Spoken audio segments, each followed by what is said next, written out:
Black Star Network is here. Oh, no punches! I'm real revolutionary right now. Black power. Support this man, Black Media. He makes sure that our stories are told. Thank you for being the voice of Black America, Roland. Stay black. I love y'all. All momentum we have now, we have to keep this going. The video looks phenomenal. See, this difference between Black Star Network and Black-owned media and something like CNN. You can't be Black-owned media and be scared. It's time to be smart. Bring your eyeballs home. You dig?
Today is Thursday, October 19, 2023. Coming up on Roland Martin Unfiltered, streaming live on the Black Star Network.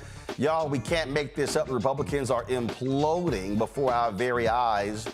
Jim Jordan will push for a third vote after the plan to empower an interim speaker falls apart. We'll talk with Texas Congresswoman Jasmine Crockett about the total dysfunction on the other side of the aisle. Days before he was found unresponsive in the Fulton County, Georgia jail, he pleaded for help. Samuel Lawrence's family attorney is here to explain why jail personnel are responsible for his murder. Speaking of Fulton County, the Kraken attorney, Sidney Powell, guess what? She's pled guilty to conspiracy charges in the Georgia 2020 election case and will be testifying against the other defendants. I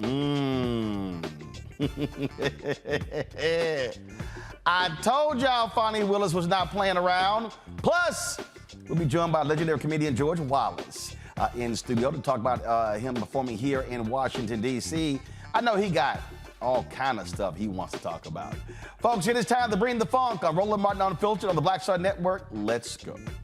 He's got it. Whatever the miss, he's on it.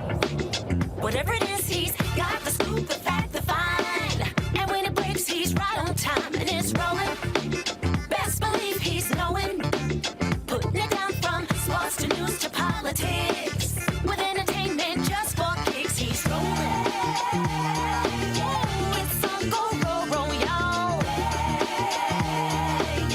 It's Roland Martin, rolling with Roland now. He's funky, he's fresh, he's real, the best, you know he's Roland Martin now.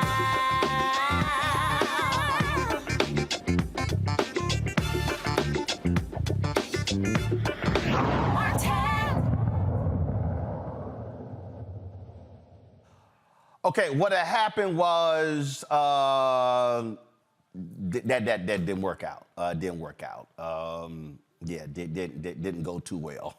The Republicans gathered to say, hey, why don't we do a deal where we can make Patrick McHenry, you know, the real short dude, out of from Illinois or something like that. Let's go ahead and make him the interim speaker through January, and then while that happens, then Jim Jordan, he can keep trying to sit here and get to 217 votes or to become the next speaker. Well, that plan blew up in the faces of Republicans. In fact, we now have stories of fighting, Matt Gaetz getting cussed out by Kevin McCarthy. Another member threatened to go at Gaetz. Now, they all are blaming him because he was the one who led the mutiny that, of course, led to Kevin McCarthy being replaced as Speaker of the House. Now, what was pretty dumb by the Republicans is, how you gonna do that and not have a plan B? And so just the constant back and forth. I got to play y'all some of this audio because it's pretty funny. And so here is, let me see here. Let me go ahead and pull it up.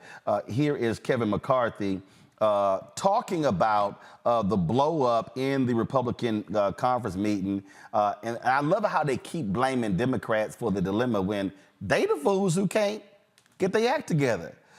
Here is the lame duck ousted Kevin McCarthy. No. I was at the mic, I was speaking, and Matt Gaetz tried to interrupt and so I told him to sit down, and he sat down. What's your view? I told him to sit down. I think the entire conference screamed at him. People are, listen, the whole country, I think, would scream at Matt Gaetz right now. Remember, it was a crazy eights led by Matt Gaetz and every single Democrat that put us into this situation. We've never been in this situation before, but how do you have 4% of your conference remove a speaker when 96% are there? This is why we're here. He had no plan afterwards. Now we have Israel at a war, questions whether Congress can act, questions where we'd be able to go to select a new speaker. I mean, it's a difficult situation driven by one person for his own personal beliefs, his own animosity towards me, and his concern about what's inside an ethics complaint that was filed before I was even speaking. I'm confused here. Didn't Kevin McCarthy agree to this deal? Didn't he agree, in order for him to become speaker, didn't he agree to the deal to allow one person to basically call for his removal? Well, some reporters did catch up with that idiot from Florida, Matt Gaetz. Again, if you want more laughter, here you go.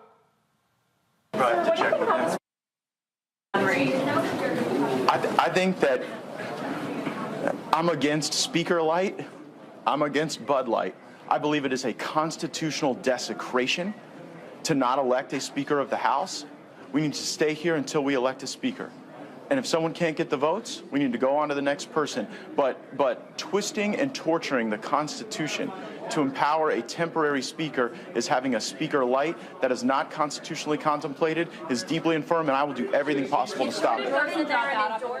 That boy looking like Eddie Munster as every day goes by. All right, joining us right now, Congresswoman Jasmine Crockett. Glad to have you on the show. I keep seeing your tweets about, here we go again. And I love how McCarthy keeps trying to invoke the Democrats. You know, they got together with 4% of our caucus. Dude, you can't keep your own people in line. Don't try to blame anybody else. Yeah, I mean, you've summed it up, Roland. I don't even know what you need me for. You know what's happening. You know it's a clown show. The entire country knows it's a clown show. And this is a problem of mathematics. They obviously are not good at it. We may need to do a simple addition and subtraction test for you to qualify to actually be in Congress. Because at the end of the day, you have to look at what is your majority. They are in the majority. So you have a slim majority. So that means that you can't have that much of a defection. Right now, they can only afford to lose 5 people. So therefore, you don't necessarily have to have 100%, but you can't lose more than 5.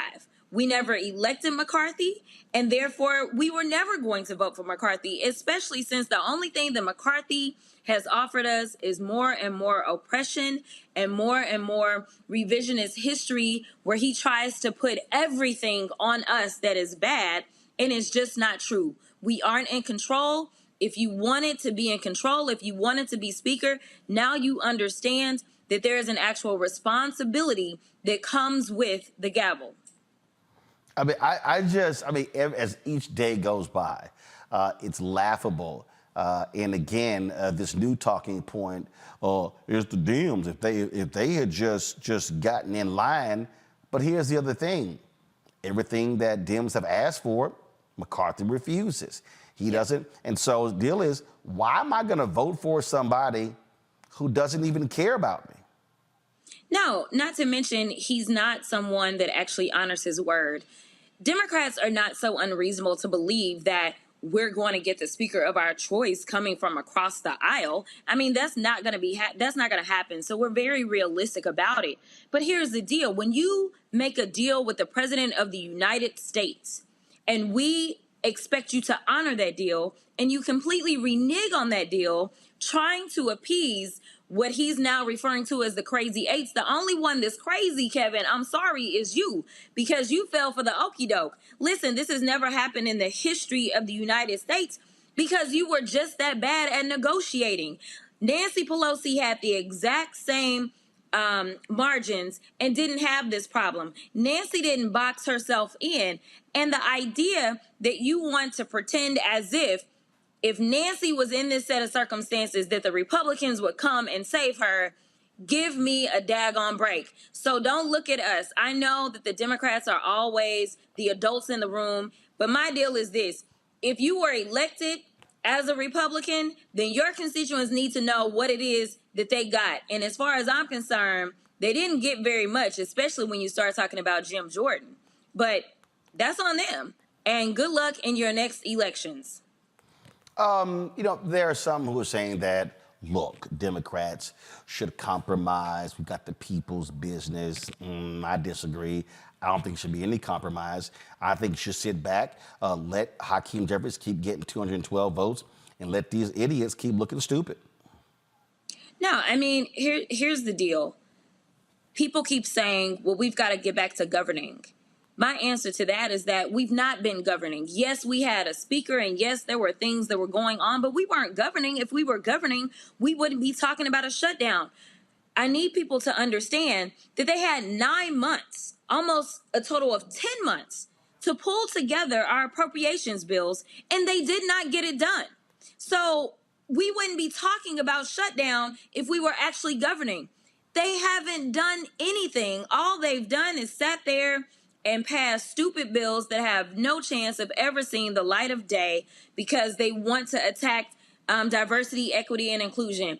They want to go after the LGBTQIA community. They want to make sure that women don't have access to reproductive rights. They claim that they didn't support Roe v. Wade because they wanted it to be up to the states. And now every daggone bill that we get, they want to make sure they put some clause in there, essentially trying to backdoor their way to a national abortion ban. How about you focus on the basics? Because clearly you are not going to be able to accomplish these complex tasks. If you can't figure out how to participate in the popularity contest amongst your Republicans, and also Republicans, I need y'all to pay attention to this. If the Republican caucus can't find one person that they like, why are y'all electing these people? Clearly, these are unlikable people. Their own people don't like them. So let's do the smart thing. Let's stop falling for the okie doke and acting like all hell is going to break loose if a Democrat is in office, because every time something breaks, you want the Democrats to fix it. So let's just stop breaking stuff and elect the Democrats so that we can get to the people's work and make sure that that's what we're doing in the people's house. I'm going to play one more thing for you to laugh at. And so here is former Republican Utah Congressman Jason Chaffetz on Fox News, and boy, this just tickled me to pieces. Listen to this exchange. Had no powers. It was supposed to be done for continuity of government purposes. So they got to hash that out. And Tom Emmert, the whip, put out a notice saying they were going to get together at noon. But yeah, we're getting close to noon, and if they're pulling that back, they're going to announce that any time. Well, let me ask you this question just before we go, just a real quick answer. If the script were flipped that it was Democrats who were in control of Congress, if Hakeem Jeffries was put up for a vote for Speaker, how long do you think it would take to get to 218? Well, Hakeem Jeffries has now lost 17 races in a row. So 17 times in a row, he's been put up as Speaker and he's lost. So he's kind of already over that threshold. I just don't think one party is going to come in and support another party. I just don't think we're going to get to that point and see it. Maybe we do, but I really doubt it. No, I just meant I think the Democrats would elect a Speaker very quickly if they were in the position that the Republicans are in. Jason, great to see you. Thank you. They haven't had those problems. Yeah. Exactly. Thanks. President Biden announcing $100 Hey, John, how about you say, hey, Jason, you look pretty stupid with that answer. I mean, the reality is it probably would take about 3 minutes for Democrats to elect Hakeem Jeffries as Speaker if they were in power. If that. When we had to caucus to determine who we were going to nominate, it took us a total of 7 minutes. The 7 minutes was the nominating speech, the acceptance speech, and the vote. 7 minutes, and we were done. The Democrats were done. We are now, I don't even know on what day, and the Republicans still can't figure it out. And mind you, again, they don't have to get 100%. We have 100% of the caucus that is standing with Hakeem.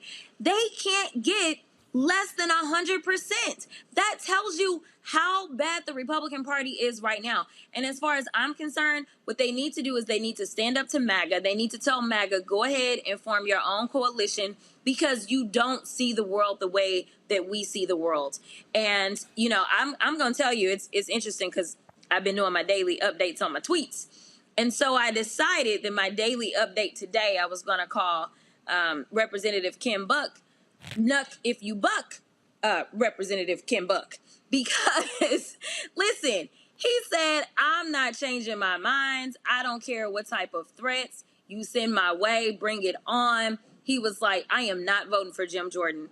And honestly, it is not the type of backbone that I expected to see out of anyone other than the Radical 8. I am so impressed with those people that have decided, you know what, it's time for me to have some principles, and we need to start to take our party back. We need to get back to a real two-party country and system. We need to go ahead and eradicate the power that is being wielded by these extreme folk that really don't represent who we are in this country. All righty. Congresswoman Jasmine Crockett, we appreciate it. Thanks a lot. Have a good one. All right, folks. It really is a just comedy of errors on Capitol Hill. And again, I'm a firm believer, you let the idiots just keep looking stupid. We'll discuss with my panel when we come back right here on Roland Martin Unfiltered, right here on the Black Star Network.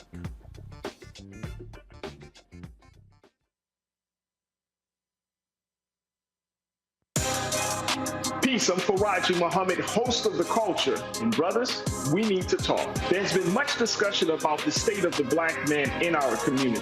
Whether it's in politics, education, or in the home, my brothers, we are struggling to lead the way, which is why The Culture will be hosting the Black Men Summit, where we'll be redefining and celebrating black manhood. This special series will kick off on the 28th anniversary of the historic Million Man March on Monday, October the 16th at 4 p.m. Eastern Time. I'll be talking to some of Black America's most prolific, dynamic, thought-provoking black men activists, scholars, and leaders about our role, our power, and our future. So tune in and join the conversation as an online culture crew member for The Culture's Black Men Summit, redefining and celebrating black manhood. Starting Monday, October 16th through Friday, October 20th, 4 p.m. Eastern Time each day, right here, exclusively here on the Black Star Network.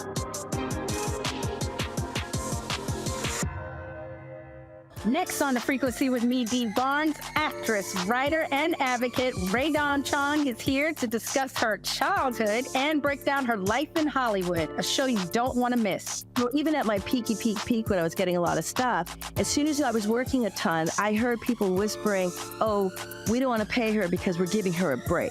Only on The Frequency on the Black Star Network. Hi, I'm Jo Marie Payton, voice of Sugar Mama on Disney's Louder and Prouder Disney Plus, and I'm with Roland Martin on Unfiltered.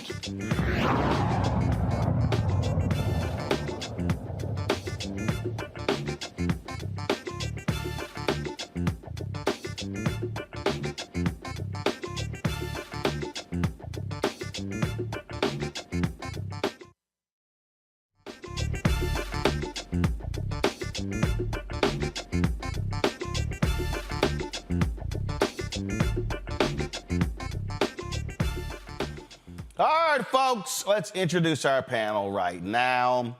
Dr. Greg Carr, Department of Afro-American Studies at Howard University out of D.C. Reese Colbert, host of the Reese Colbert Show, Sirius XM Radio out of D.C.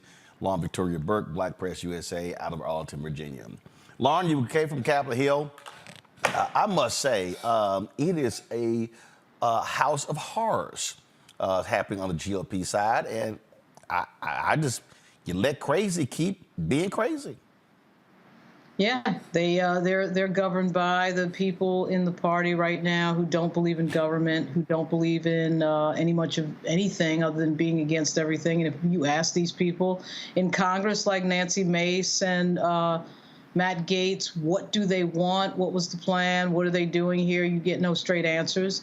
Matt Gaetz has in his talking points a few lines about wanting to get things done. I'm not sure why he keeps saying that, because, of course, he's had this entire institution on its knees by vacating his chair 2 weeks ago. So I don't get it. I don't think anybody really gets it. There's this certain type of MAGA Republican who just wants to be seen on social media and wants to send out fundraising emails and get on TV. And frankly, that's kind of working for them, because the more sensationalist you are, the more airhead you are and the more clicks you get, and you are rewarded by this version of our media in today's politics. That's part of the reason why he keeps doing it. That's part of the reason why they find themselves where they are. do have an increasing number of Republicans who are figuring out that this isn't working, and they look particularly stupid when there's a war going on in the Middle East. And so I don't know how this ends. Now we have the rumor of Pat McHenry saying that he might resign resign the chair. But this is really the culmination of the Gingrich years in the U.S. House. This idea that you never do anything with the Democrats. I mean, one thing they are united in is not working with the Democrats. And so, you have the situation that we have right now. This right here, Reese, is one of those moments where you Democrats, you go, hey, everybody back up. Train wreck is happening before our very eyes, and let's just get some popcorn and watch.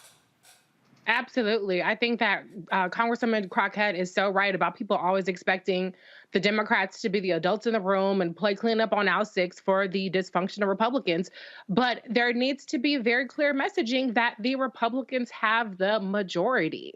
The way that people expect Democrats to move mountains and make miracles happen when they have the majority, the bar is in hell for Republicans to even function as a caucus. But the reality is, the government will be no more functional even with a Jim Jordan, or as Crockett says, Jim, G-Y-M Jordan, in the speakership, because he does not have a plan to govern. He's not talking about funding the government in a way that makes sense. He's not talking about working across the aisle. He wants to get in there and continue to be a hack partisan and run interference for Trump. And so this is just on full display how Republicans absolutely refuse to govern. They're not learning that the American people really want bipartisanship, even though that's irrational on the American people's part at this point. But at the end of the day, they know that they don't necessarily pay the political price for this. When the government shuts down because of Republicans, Democrats lose. When things don't work well in the government, Democrats tend to lose. And so I don't think that the Democrats should rescue them, but I don't think they should be counting their little victory laps and being all smug about it, because at the end of the day, people don't differentiate between Democrats and Republicans. They just see government as not working. And that's what they need to be messaging, that the Republicans are the ones that are dysfunctional, and put the adults back in charge, and you'll see a difference.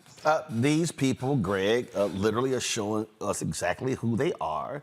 And this is what happens when you empower nutcases, when the Tea Party people come in, when you allow it to consume you, and when you truly become the Tea Party, the MAGA party, the Trump party. That's what they are. I don't want to hear this about moderate Republicans. They don't moderate Republicans. Bottom line is, they chose to dance with the devil, and now they mad they in hell. Absolutely, Roland, and you read my mind, brother. As we just heard Lauren say, well, they are unified against the Democrats, and Reese is right. I mean, the American people. We just saw the inexplicable. Well, it's explicable, but the indefensible display of people not voting in Louisiana. Hopefully, it won't be repeated in Mississippi. But people are just tuned out. And they treat this like a sporting event, like that silly remark Joe Biden made the other day about, the bomb that hit the hospital in Gaza was from the other team. It's no teams, man. This isn't sports. But people treat this like a sporting event. We're dealing with government. We're dealing with people's lives. And it's certainly, if we can look at mass commercial white-facing entertainment media, with any clues, it may very well be that Patrick McHenry, who is now term limited as chair of the Financial Services Committee, and there was talk, as Lauren said, of him perhaps transitioning out of Congress altogether, either that or being speaker. We might want to pick up on the hint of the last 24 hours as people start raising his name and asking who he is. We remember he came in the Tea Party wave, but since then, he came in as a bomb thrower. He came in kind of like Gymnasium Jordan. But, this is last vestige of the era of the Tea Party, as Lauren said. But since then, he has turned into a bit of a policy wonk. He was the Financial Services Committee chair, and he reached across the aisle and has worked with Maxine Waters. It might be that we might want to talk with your friend Maxine Waters to see perhaps what we might be able to expect out of a speakership of Patrick McHenry. One thing is clear, finally. Gymnasium Jordan, who is a great example of affirmative action, white maleness, on the day that the Phoenix Mercury and the WNBA just announced a man with no coaching experience whatsoever has been named the coach, another white man who got the job because he's a white man. Jim Jordan is doing this because he knows that this is the last best chance for the nuts to run run the Republican Party. And Jasmine Crockett has laid it out. She's laid it out. Elect some more Democrats, so at least you'll have a chance of having some policy move through Congress. But Patrick McHenry might be the person who ends up with that speaker's gavel to do more than just slam it down. Oh, one other thing, the Speaker Pro Tem, his position, that came into existence after September the 11th, 2001, when the Speaker of the House had to make up a secret list after that with names of people who could be the Speaker if he or she somehow was incapacitated. And I don't think anybody in a million years thought Patrick McHenry would hold that gavel, but he might end up as the Speaker if we can read the tea leaves of the mass media. Yeah, but guess what? This was hilarious. Go to my iPad. Now Patrick McHenry is threatening to quit. Oh my God! So here's the deal. This is what in the closed door meeting Thursday, Representative Patrick McHenry told GOP colleagues he might resign as Speaker Pro Tem if Republicans push him to try to move legislation on the floor without an explicit vote to expand his powers, according to multiple lawmakers in the room. If you guys try to do that, you'll figure out who the next person on Kevin's list is. McHenry told the room, three sources said, referring to former Speaker Kevin McCarthy's secret list of GOP lawmakers who would serve as temporary Speaker in the event of a vacancy. Oh my God. You know, Lauren, that would absolutely, you know what? You know, my birthday is in, less than a month. That'd probably be a great birthday gift. Because, God, if you lose a Speaker Pro Tem, then they're like, well, damn, who the hell are we going to get? Like, there literally is this is how crazy they are. There's no compromise candidate on their side because their margin is so thin. You have the nuts like Gates. They control the whole apparatus. Well, actually, him quitting, McHenry quitting is actually less crazy than what we witnessed over the last few days, which was the idea of Jim Jordan being the Speaker. You would actually have somebody who cannot say into a microphone that Joe Biden was legitimately elected, among other things about him. I mean, this is delusional, the idea that Jim Jordan would be Speaker. And by the way, they're talking about another vote tonight, which I'm not sure why Jim Jordan wants to see the number double of people who could be voting against him. Apparently, that's what he wants to see. So McHenry, people leaving or stepping off the stage is actually a logical move in this moment because you're only tethered to something that has historically never happened before. And it's something that is fairly crazy. So it actually makes sense to me to hear that a member of Congress is not going to run for re-election, which we heard yesterday, a MAGA Trump Republican House member. And now to hear that McHenry's thinking, I want to get off this stage. They don't know what they're doing. And they increasingly look like they have no idea what they're doing at a moment of crisis. The Senate is on the other side of the building, you know, doing business and leaving for the evening. But the House looks ridiculous. The real test is going to come in about 20 days about whether or not, you know, the voters in Virginia are going to decide that this matters to them. They may not. But this is what, quote, Republican governance, in fact, fat quotes, looks like. This is what running your mouth all day on Fox News and saying absolutely nothing and talking loud and saying nothing and you know, being the friend of Donald Trump, all of that is this is the culmination of their nothingness.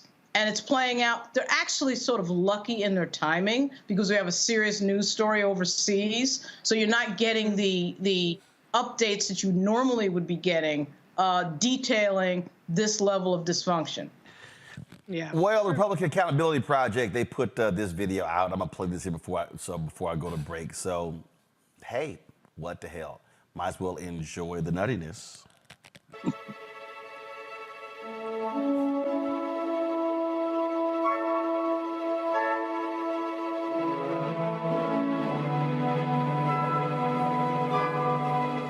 Republicans worked so hard to finally get a slim majority in the House of Representatives. Total chaos. This conference is absolutely broken. We're dysfunctional right now. We've allowed emotion to get in the way of logic. Now we're in total chaos, and now people are talking about handing our majority over to the Democrats. It hurts the country, it hurts Congress, it's hurt our party. Makes us look like a bunch of idiots. This is petty, and I'm getting freaking tired of it. We don't deserve the majority. We're a ship that doesn't have a rudder right now. People are looking for a perfect system. They shouldn't be looking at the U.S. House right now. These guys want to be in the minority. That's exact. I think they would prefer that because they can just vote no and yell and scream all the time. Hey, the Republicans finally got the chance to drive the car. They're in a ditch.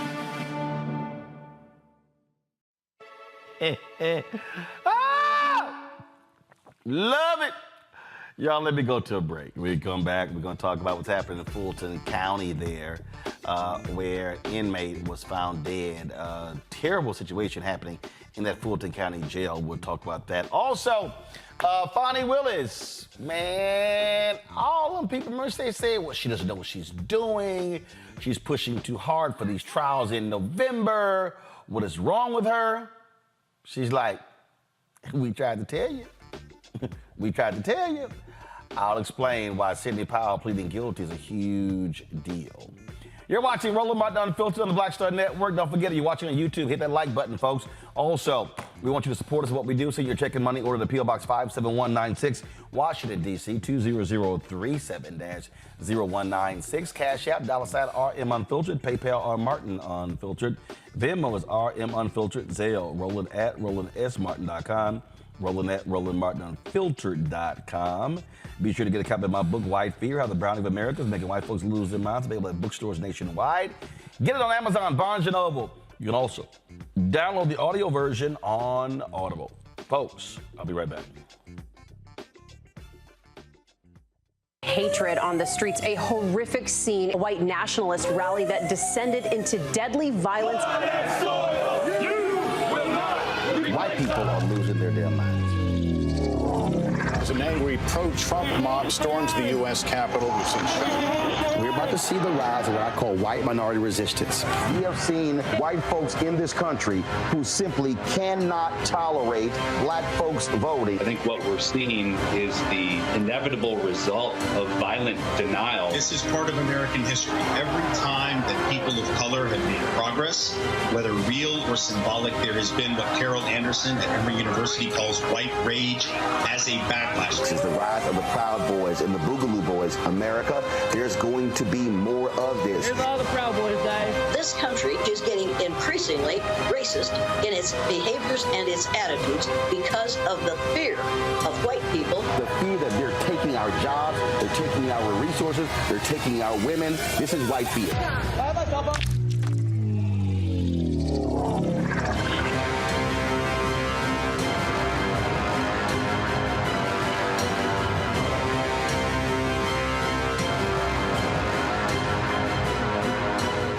Pull up a chair, take your seat. The Black Tape with me, Dr. Greg Carr, here on the Black Star Network. Every week, we'll take a deeper dive into the world we're living in. Join the conversation only on the Black Star Network. Hi, my name is Freddie Ricks. I'm from Houston, Texas. My name is Sharon Williams. I'm from Dallas, Texas. Right now, I'm rolling with Roland Martin, unfiltered, uncut, unplugged, and undamn believable. You hear me?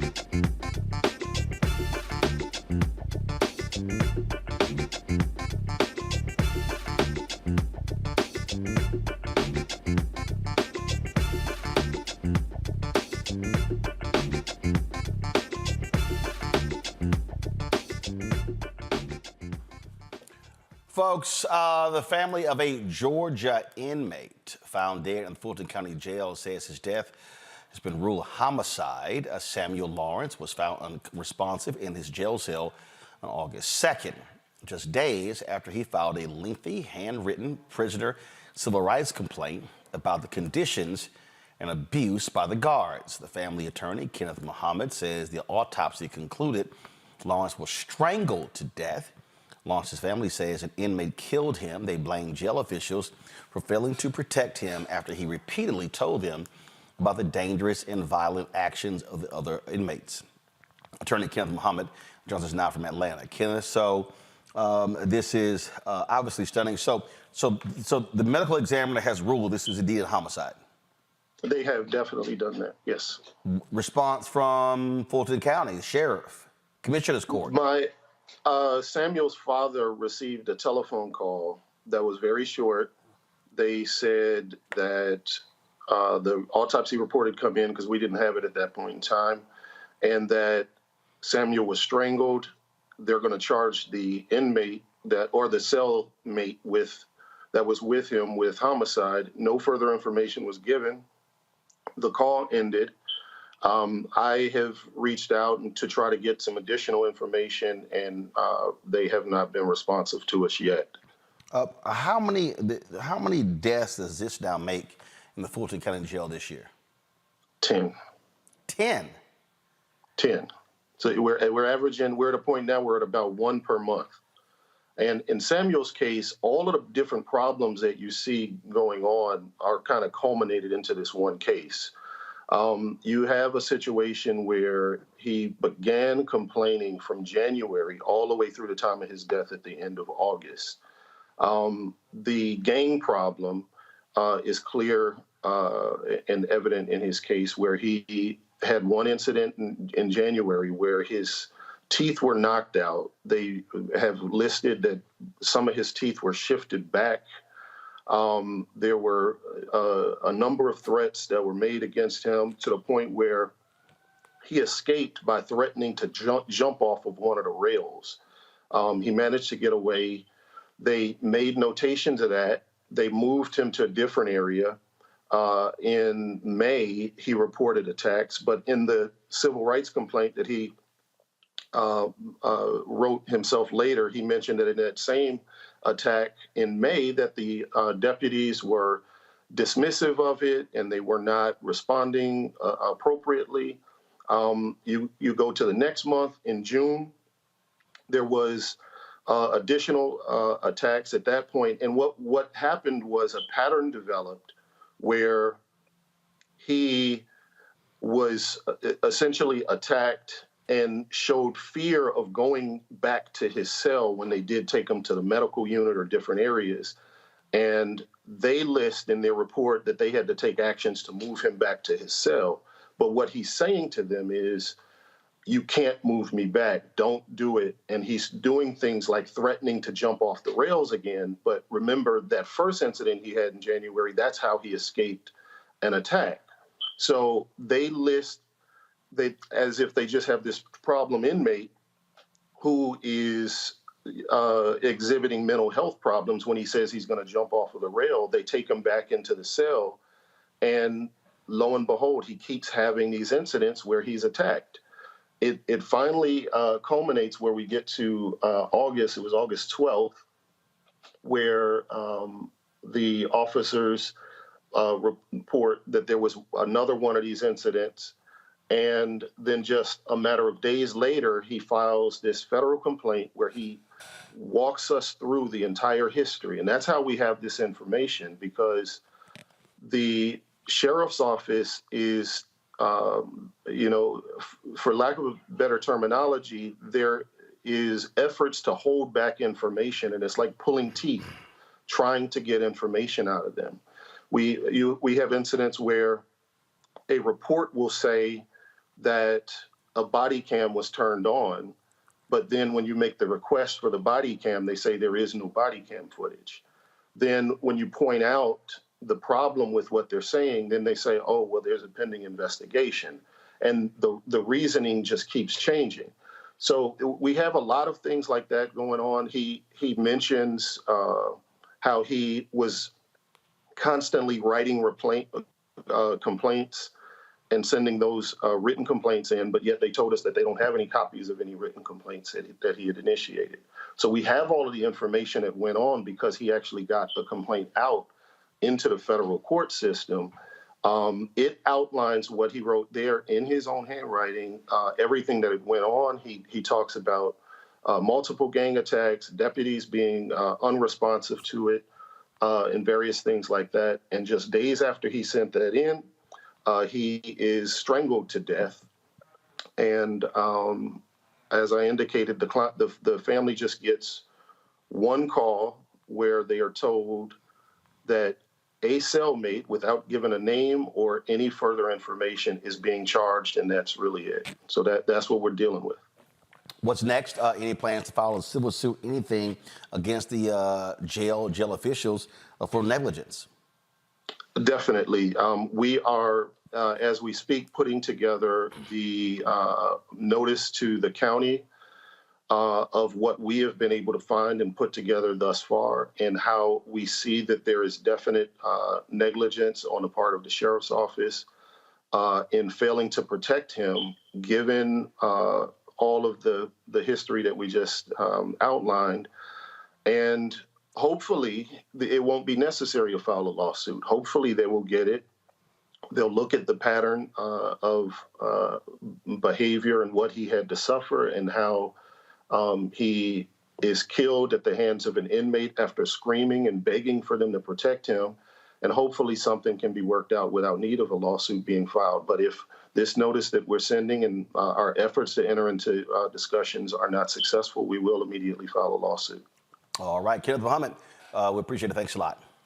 All right, thank you. Folks, please note the U.S. Department of Justice is conducting a civil rights investigation into jail conditions in Fulton County, citing violence, filthy conditions, and the death of a man whose body was covered in insects. The thing here, Reese, again, this is one of the areas, and I keep talking about this over and over and over again, this is one of the areas where the Biden-Harris DOJ has been extremely strong. For the life of me, I don't understand why the White House and why Biden and why Harris don't talk about the successes more on how they are achieving accountability. They announced earlier this week an investigation of the patterns and practices of a police department in New Jersey. I think this is the 9th or the 10th one. There was only one during 4 years of Donald Trump. There have been numerous individuals who have been sent to prison for hate crimes, numerous individuals, wardens and corrections officers who've been sent to prison, as well as convictions when it comes to police as well. And I sound like a broken record on it, but I'm like, if you're doing good in that area, talk about it. Yeah, but I think that they probably view it as potentially backfiring as them looking soft on crime, because they're going after people who, by the way, are committing crimes, because it is illegal to be brutalizing people and abusing your authority and a number of things that are happening in these jails and police departments. But, it doesn't make sense to not tout this, especially how important this is to Black voters. But we also have to recognize that we live in a society that doesn't really value the lives of people who are in prison. This person, Samuel Lawrence, wasn't convicted of a crime yet. He was being held on bond. So we have a person, and multiple people we've heard these stories about, haven't actually been convicted of a crime yet. But we're not talking about bail reform.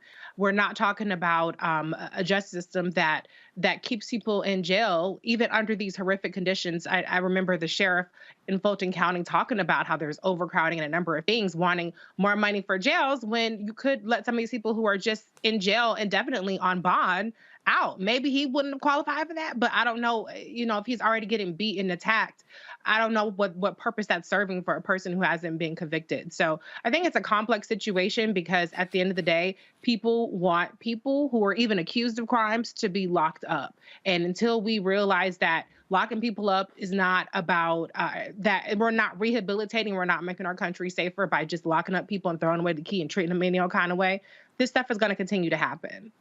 But here's the thing, Greg. To me, it's a no-brainer. And okay, so what? White people are going to be going, oh, my goodness, that's just unfortunate. How dare you put wardens who beat people in prison who break the law? Again, if you didn't pass the George Floyd Justice Act, you got to be able to say something not only to African Americans, but to young voters as well, who were demanding criminal justice reform. Your DOJ, this is arguably the most active Department of Justice Civil Rights Division since Bobby Kennedy was Attorney General. It's true, but I mean, you know, Reese is, as usual, speaking the language of realpolitik. We know the ideal, we know what's logical, we know what makes sense, and we know what's right. But then we also have to factor in what's political. If people want to see true shifts in policy, they're going to have to get out and participate in the political process. And what the Biden-Harris administration is doing is, as Rishi says, is they're playing a game of, they're calculating in terms of how many votes they need, where they're going to need to take those votes from. And as you have said over and over and over again, their formula is deeply flawed. But that will require a shift to lean into constituencies that they're going to have to work with folks like Black Votes Matter and Reverend Barber and everyone else, Poor People's Campaign, to actually cultivate those people into voters. I mean, let's just be clear about it. I mean, again, you see this brother killed. And as Attorney Muhammad said, they filed that 1983 lawsuit in August. He's found dead a few days later. When you read the complaint, the 1983 complaint that they filed, so under what's called prisoner civil rights, it's really a complaint pursuant to, among other things, the 8th Amendment of the Constitution, cruel and unusual punishment. And what they're saying is, you didn't protect our client. Now he's dead. They're going to go back to court and do that again. But again, as Reese said, none of that is going to come into play when they blast on television that, well, these people should be locked up. And if they kill each other, whatever. And the Biden-Harris administration is soft on crime, trying to do things like bail reform and get these people out of jail and patterns and practice investigations. They're just pro-criminal, pro-criminal, pro-criminal. And guess what? It ain't just white people that are going to say, well, I'm voting for the Republicans because they make me feel safe. It's going to be some of these Negroes sitting up in these churches, these ultra-conservative people who see the mugshot of the guy that may have killed him, Zarius Shields, and say, I don't want him out either. This is the stupidity of an undereducated electorate. I'm not blaming the electorate. What I'm saying is that if the administration is going to turn in the direction of trying to cultivate that, they're going to have to take a step that's going to be in direct contradiction of the arc of the Democratic Party for years. They simply won't step out and be bold. But if you're going to get hit for inaction, Lauren, you better have a damn good response of the action you have taken. Yeah, I mean, clearly what's going on is the administration does not want to be seen as advocating for policy around justice reform that Black people care about. They don't want to be seen in public on justice reform policy saying anything that Black folks care about. They got wrapped around the axle on defund.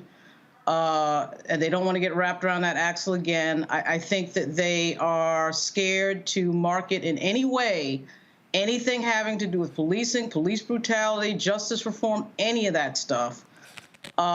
They're still in this haze of thinking that they can get the mysteriously existent or non-existent moderate white voter out there. This is a battle in the party that's been going on for years now. It goes all the way back to LBJ when he signed the Voting Rights Act and the Civil Rights Act. There is always this fear from white Democrats of advocating loudly for things that Black folks care about, and particularly around crime and justice reform. And so that is why the Justice Department is not talking about these issues. They should just be talking about them, by the way, in a human rights way. You know, I mean, if this was China or Russia or something like that, then we would have no problem talking about it. It's amazing how when it's the United States and the South, all of a sudden we can't talk about it. But at any rate, that is the reason that this is not getting marketed, and it will continue not to get marketed. All right, hold tight 1 second. When we come back from this break, we're going to talk about what DOJ also announced today regarding redlining in Florida. Like I said, they are tackling significant issues. We'll discuss that right here on Roland Martin Unfiltered on the Black Star Network.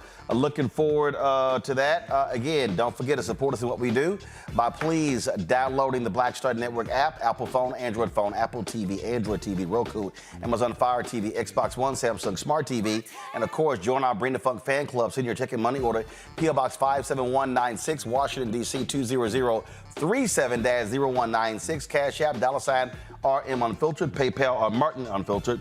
Venmo is RM Unfiltered, Zelle, Roland at RolandSMartin.com, Roland at RolandMartinUnfiltered.com. We'll be right back. On A Balanced Life with me, Dr. Jackie, being of service to others is one of the greatest callings in life. But being there for someone else in their time of crisis is a whole new level, and you have to bring courage, commitment, and strength. On our next show, we meet two real-life angels who were thrust in the midst of caregiving and without warning. And he was looking strange and couldn't cut his meat. And it was very odd. And I said, well, what's wrong? And he says, I think I've had a stroke. And so, of course, it scared me. And we literally got in the car and he walked into the hospital on a Thursday. And by Saturday of that same week, he lost all control of his left side. The blessings, the challenges, and the way they maintain their balance, all next on A Balanced Life on Black Star Network.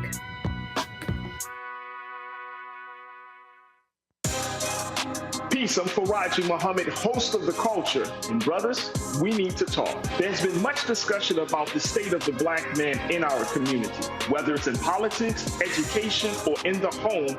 My brothers, we are struggling to lead the way, which is why The Culture will be hosting the Black Men Summit, where we'll be redefining and celebrating black manhood. This special series will kick off on the 28th anniversary of the historic Million Man March on Monday, October the 16th at 4 p.m. Eastern Time. I'll be talking to some of Black America's most prolific, dynamic, thought-provoking black men activists, scholars, and leaders about our role, our power, and our future. So tune in and join the conversation as an online culture crew member for The Culture's Black Men Summit, redefining and celebrating black manhood. Starting Monday, October 16th through Friday, October 20th, 4 p.m. Eastern Time each day, right here, exclusively here on the Black Star Network.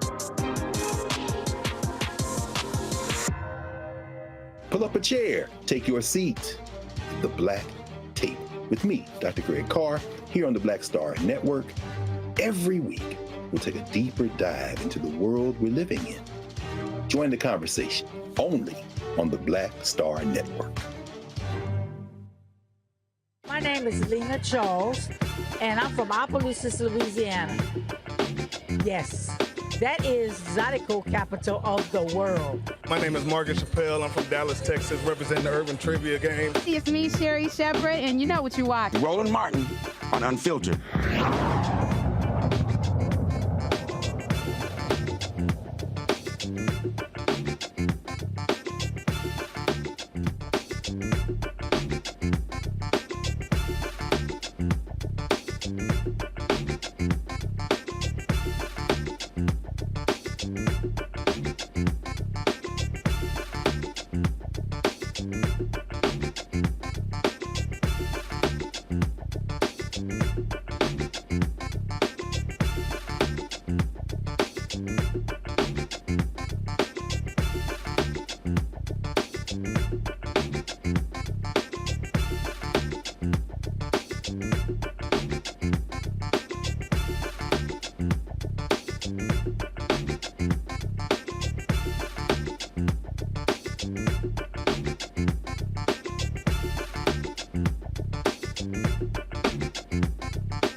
The Department of Justice announced an initiative out of Jacksonville, Florida today dealing with the issue of redlining. Kristen Clark, who has the Civil Rights Division of the Department of Justice, was there along with the Attorney General. Here is what they had to say. Morning, everyone. I'm joined today by Assistant Attorney General for Civil Rights, Kristen Clark, and U.S. Attorney for the Middle District of Florida, Roger Handberg. We are here today to announce a major development in the Justice Department's anti-redlining initiative, which was made possible by the hard work of the staffs of both of their offices. But first, I would like to address those who are living with understandable fear in the wake of Hamas's terrorist attacks on Israel. As the FBI has noted, we are seeing an increase in reported threats against faith communities, particularly Jewish, Muslim, and Arab communities and institutions. Last week, I directed all 94 of our United States attorneys' offices and the FBI to be in close touch with federal, state, and local law enforcement partners in their districts. Yesterday, I met with, and today and tomorrow, I will continue to meet with our U.S. attorneys and federal, state, and local law enforcement officials here in Florida. I've also directed our U.S. attorneys to reach out to religious and other community leaders in their districts to reaffirm our commitment to them and to assess what additional support they may need. The entire Justice Department remains vigilant in our efforts to identify and respond to hate crimes, threats of violence, or related incidents, with particular attention to threats to faith communities. And as always, the Justice Department remains focused on doing everything we can to keep Americans safe from the threat of terrorism. We are here today to announce Ameris Bank's agreement to enter into a consent decree regarding our allegations that the bank engaged in redlining in violation of the Fair Housing Act and the Equal Credit Opportunity Act. Redlining occurs when lenders deny or discourage applications or avoid providing loans in neighborhoods because of the race, color, or national origin of the people who live in those neighborhoods. Our complaint alleges that the bank denied or discouraged home loan applications and other credit opportunities and services in major Black and Hispanic neighborhoods here in Jacksonville. As a result of our investigation, we have reached a settlement agreement with Ameris. If approved by the court, the bank would pay $9 million to expand access to credit opportunities for residents of Black and Hispanic neighborhoods in Jacksonville. This investigation is part of the Justice Department's Combating Redlining Initiative, which I launched 2 years ago this month. Once this agreement is approved, the initiative will have secured in total more than $100 million for communities across the country that have been harmed by discriminatory lending practices. Our complaint alleges that the bank located its branches in specific areas of Jacksonville to serve majority white neighborhoods and to avoid serving Black and Hispanic neighborhoods. This included failing to open even a single branch in majority Black and Hispanic neighborhoods in Jacksonville, despite having opened 18 full-service branches in other parts of Jacksonville. For example, we allege that in 2019, Ameris closed 2 of its Jacksonville branches as part of its so-called efficiency initiative. Ameris had identified both of those branches as having, quote, minority populations, quote, higher than nearby branch locations. One of those branches, which was located within what Ameris called the, quote, urban core of Jacksonville, was the closest branch to most of the city's majority Black and Hispanic neighborhoods. That branch was closed despite the fact that Ameris itself rated it as one of the, quote, best financial performers of all of its branches across the United States. Ameris did not close any branches in the majority white areas of Jacksonville as part of this so-called efficiency initiative. In another example, we allege that in 2020, Ameris sent out a, quote, free checking mailer that the bank said was targeted to low and moderate income areas in majority minority neighborhoods. Ameris mailed out over 22,000 postcards with images of white models to 13 zip codes in Jacksonville. Not one postcard was sent to a single resident in a majority Black and Hispanic neighborhood. Folks, if you want to watch that full news conference, go to the Black Star Network app, go to our YouTube channel. We live streamed it a little bit earlier. That right there, Greg, is what I'm talking about. That ain't going to get covered on MSNBC, CNN, Fox News, ABC, CBS, but that's the kind of relevant stuff that for African Americans, you go, wait a minute, hold up. That's the difference between a Biden-Harris Department of Justice and a Trump-Pence Department of Justice. Absolutely, Roland. It's quite striking, isn't it? We focus, and rightfully so, on voting rights, on the criminal punishment system. But this one here, you know, when people say tangibles, tangibles, tangibles, what's more tangible than being able to get a loan and a mortgage for your house? With this $9 million settlement, $7.5 million over 5 years is going to go towards subsidizing home mortgages, improving and refinancing loans in majority Black and Spanish-speaking communities in Jacksonville. They're going to hire a person that does nothing but service and oversee giving out those loans. In Jacksonville, Ameris has to open up a full-service branch in a majority Black and Hispanic neighborhood. And as you heard the Attorney General say, sure, everything's not perfect, but this is tangible. And this is, they've got more than 24 other active investigations to go with what we just saw in Jacksonville. And then Houston, Columbus, Ohio, Philly, Rhode Island, Tulsa, Oklahoma, Memphis, LA. You know, this is, you know, everybody talking about tangibles needs to watch this clip again, needs to read this settlement again. There it is. Lauren? Yeah, home ownership, obviously, as everybody knows, is the way that wealth is built in the United States. This is the type of story that, of course, should get a lot more play, but we do live in a media world where it's the type of story that requires some nuance and some deep thinking on policy and some deep analysis on policy. And for the most part, particularly broadcast media, is not up to that task. And Greg, you make a great point about when you're talking about tangibles. I hear these people whining and complaining. You know, this nutcase rapper Waka Flocka, you know, came out with his Trump endorsement, and all these other people. I was looking at some Instagram pages and others, and these people like, oh, that's right. You know, I'm Black. I'm gonna vote for Trump, and I'm like, do you have any idea what the hell y'all talking about? And it's a whole lot of this. You know, a lot of brothers I see making these comments as well. And then when you hit them with it, like I had one brother who got mad. He was like, well, you know, he goes, why aren't you pushing Cornel West, folks to vote for Cornel West? And I said, let me know when Dr. West is going to access to all 50 ballots in the country, all 50 states in the country with ballot access. And he's like, well, you should be trying to fight to make that happen. I said, man, let me explain something to you.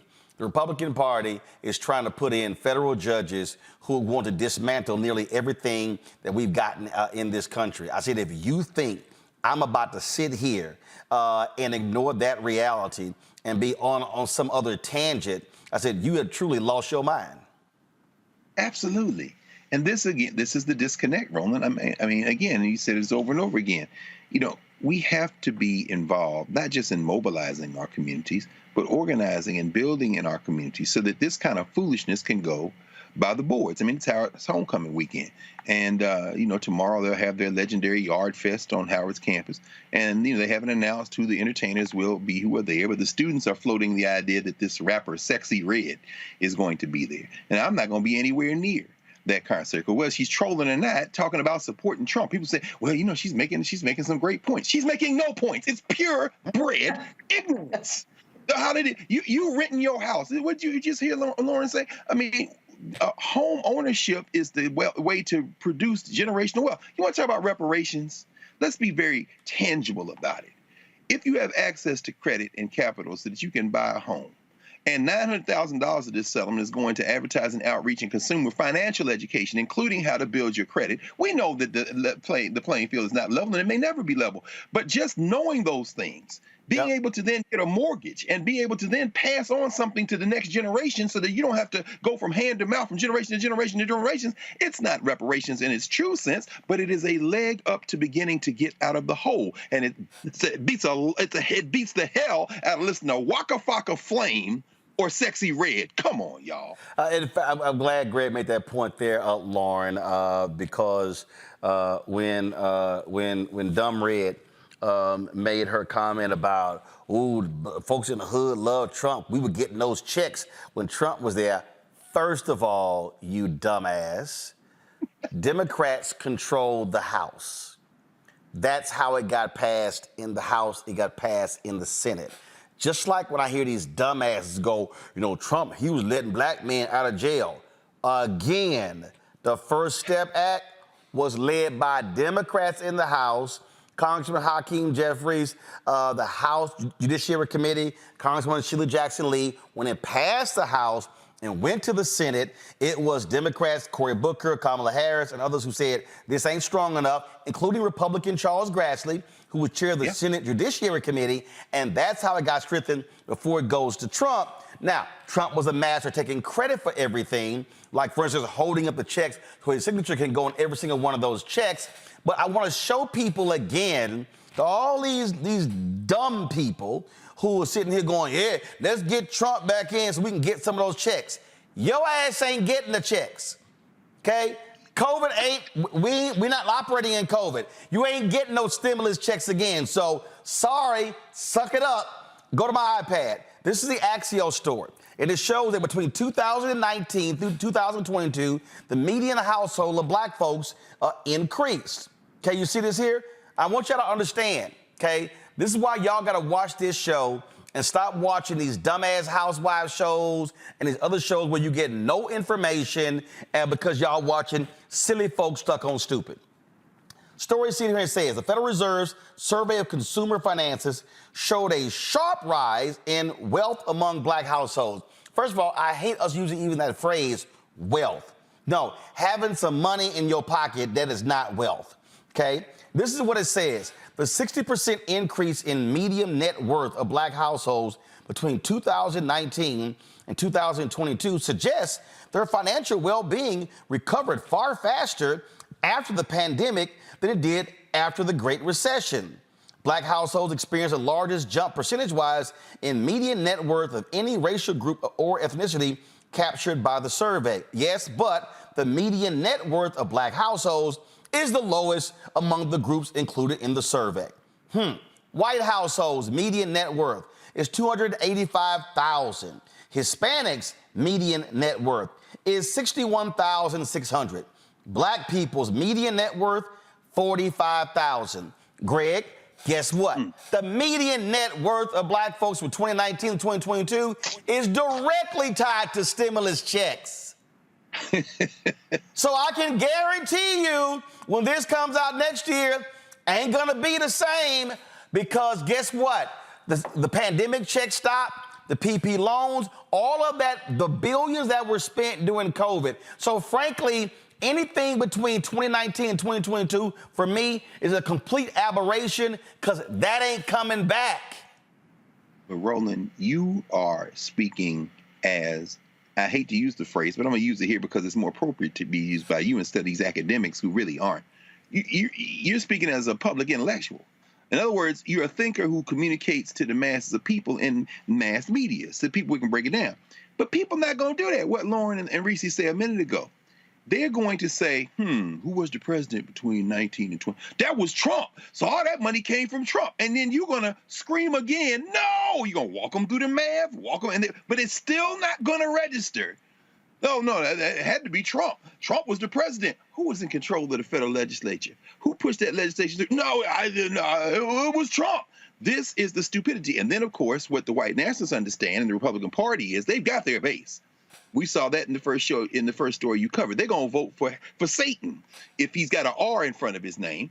And then in order to erode other potential voters, erode other bases, they say things like, well, you had it better when we were in charge. So if you want to fix this, median income gap, if you want to fix this shrink, you need to vote for us. Put us back in office. Remember when Trump was there, you had it good. And people say, oh, yeah, that's right. I got a stimulus check. I'm going to vote for Trump because or the Republicans, they will be the ones somehow to make this gap smaller when, in fact, they're the ones who, if they were in office, it would be much lower than 45,000. But again, it's not logic. It's not logic. It is simple mass media propaganda, and it works effectively. Otherwise, they wouldn't do it. And here's a perfect example, Lauren. This is the last point for you before I go to a break, and that's here. All of these polls, even some new polling came out today saying Donald Trump 20 points ahead of Biden on the economy. Republicans are better on the economy. Here are the actual facts. And this is where, again, God rest his soul. If we had our dear brother, Bill Spriggs, we lost him earlier this year, breaking this thing down. Numbers don't lie. if you examine the last 50 years of America, matter of fact, you can go back the last 75, America has always improved economically under Democratic presidents than Republican presidents. But here's, to Greg's point, Lauren, how Republicans get over. They tout tax cuts. That's going to spur the economy. When we know what happened with Trump's tax cuts, they were like, oh, no, they're going to reinvest that money in the worker. No, they didn't. The CEO said, no, we not. They said, we're going to do stock buybacks, which used to be illegal. And so they have created this notion that, oh, no, Republicans are business people. It's about business. And all these folks walking around here kissing the ass of the GOP, voting for business tax cuts, and them fools ain't seeing none of the money. Wages are not increasing. And so you've got these CEOs who literally are saying, I mean, look how many CEOs agree with that dude out of Australia who said, hey, unemployment too low. These workers, they get an attitude. They like we too special. That's what their thinking is. And so I don't understand why Democrats are trying to be so damn, I don't want to sit here and really take credit. Damn that. Democrats need to watch that scene from Jungle Fever, where Wesley Snipes was playing flipper. And when he quit, he was talking about all of his architectural designs. He was like, see that? Mine. That's how you do it. They are losing messaging because they don't know how to take credit for shit they've done. Yeah, for whatever reason, the Democrats are not doing good in the polling when it comes to the economy. And nobody can completely figure out why that is. It's probably a messaging mistake of some type. What moves the needle, at least in Virginia's polling right now, is abortion for the Democrats, moves favorably for the Democrats. But somehow the economy, for some reason, does not. Whether that's the tax argument or, bad messaging on the Democratic side, who knows? You would think that the child tax credit moment we just had would have been a big winner because people really felt that, and it reduced the poverty rate in a sizable way. It is interesting to watch the Republicans try to pursue this, this Waka Flocka sexy red thing is an influencer strategy that assumes that black people are stupid. That influence strategy that assumes that black people are stupid when you just throw a rapper out there and the rapper says something, and I guess we're supposed to be stupid and go into the voting booth and do what the rapper says. That has proven not to work before because they tried it with Kanye West and it didn't work. So I'm not sure why they keep doing that. They're throwing rappers out there and rappers are talking. Nobody's in the voting booth, thinking about what some rapper said when they're voting. They're thinking about their bread and butter issues in their personal life. So I'm not sure why they keep doing that. It assumes black people are stupid. It assumes black people just do what any other random black person tells them to do. There's no community out there that operates that way, and certainly not the black community. So it's interesting that we keep getting these rappers on social media. Here's my last point on this here. Go to my iPad. I just pulled this up. This is from the POTUS Twitter account. And so this person named Mark sent an email that said, Mr. President, I'd like to thank you for your leadership and experience. I opened a new business in April of 2022, a small record shop. We are flourishing. Just want to say thank you. Our economy here at Lake of the Ozarks is booming, construction everywhere, and your infrastructure bill has helped evenly. Roads and bridges are being repaired and upgraded. Thank you again, Joe. Keep up the good work. We appreciate it, Mark. I'm sorry, can y'all tell me the last time either President Biden or Vice President Kamala Harris took a trip to the Ozarks to take credit for this shit? Wow. Again, see, here's my whole deal. If I got this kind of email in June, I'm scheduling a presidential trip to Arkansas where that idiot Sarah Huckabee Sanders is the governor, and I would sit here and I would make a visit to Mark's record shop, and I would be having an event, and I'll be sitting here and saying, y'all see all this stuff being rebuilt? I did it. That's right. I'll be like, holla at your boy. All this happened because of me, not these other fools. You have to take credit. You have to let all these Republicans who are sending out press releases going, hey, thank goodness for that rural broadband. The fools who all voted against it. Democrats should be sending people showing up at the ribbon cut and say, hey. Joe did that shit. Y'all didn't do that. Y'all didn't do that. I'm telling you right now, if I did something and somebody took credit for what I did, I'm showing up wherever the hell they are.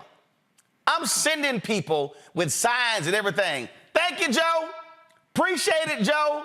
Again, that's how you have to call people out. You have to drive that home through. Unfortunately, they don't do that. Makes no sense to me. But oh well. But guess what? They better get on it, because you know what? Abortion ain't gonna be the only issue people care about come next year. They had better get much better when it comes to the economy. All right, y'all gotta go to a break. We come back. Sidney Powell, that crazy ass Trump attorney, guilty. Y'all notice there's a whole bunch of guilty folk around Trump. Plus, we're gonna talk with comedian George Wallace. He is in the house. Y'all get a shot of George over in that bright ass pink shirt, looking like a pylon.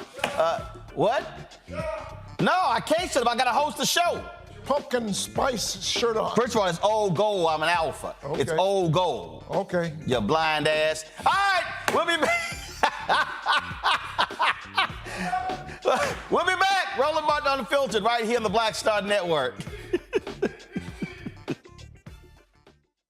Hatred on the streets, a horrific scene, a white nationalist rally that descended into deadly violence.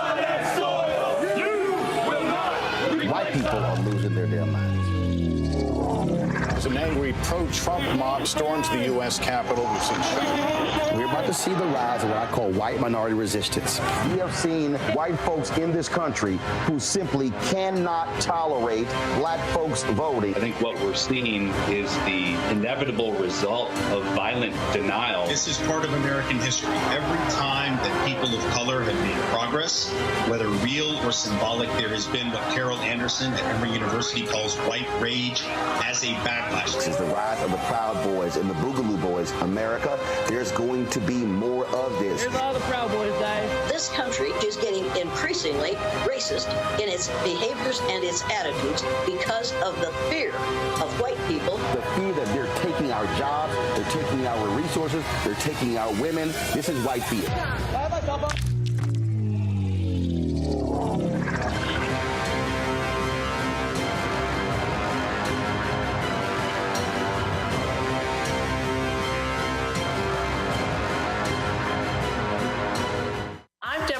America's wealth coach and host of Get Wealthy. Let me hit you with a few numbers. African Americans spend 9 times the amount on ethnic beauty products and yet only own 1% of the beauty supply stores. It's an $18 billion industry. On the next Get Wealthy, you're gonna learn and hear from a woman who's turning this obstacle into an opportunity. We literally take you from A to Z on all of the things step by step you need to have in place to open and run a very successful beauty supply store. That's right here with me, Deborah Owens, host of Get Wealthy, only on Black Star Network. What's up, everybody? It's your girl, Latasha from the A. And you're watching Roland Martin Unfiltered.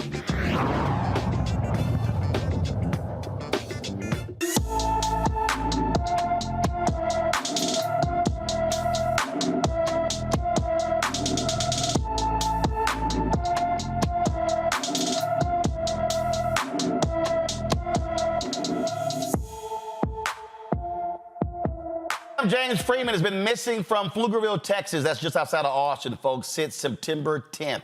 The 16-year-old is 5 feet 11 inches tall, weighs 160 pounds, with black hair and brown eyes. He was last seen wearing light-colored jeans, a gray tank top, and black Nike Jordan tennis shoes. Anyone with information about Graham James Freeman is urged to call the Pflugerville, Texas Police Department at 512-990-6700, 512-990-6700.